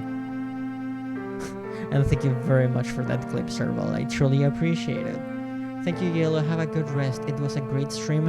Of course it was a great stream, because everybody here was here to keep me company during the adventure.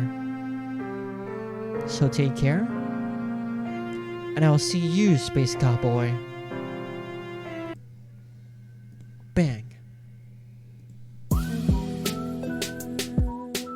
I was cooling in the motel for a minute.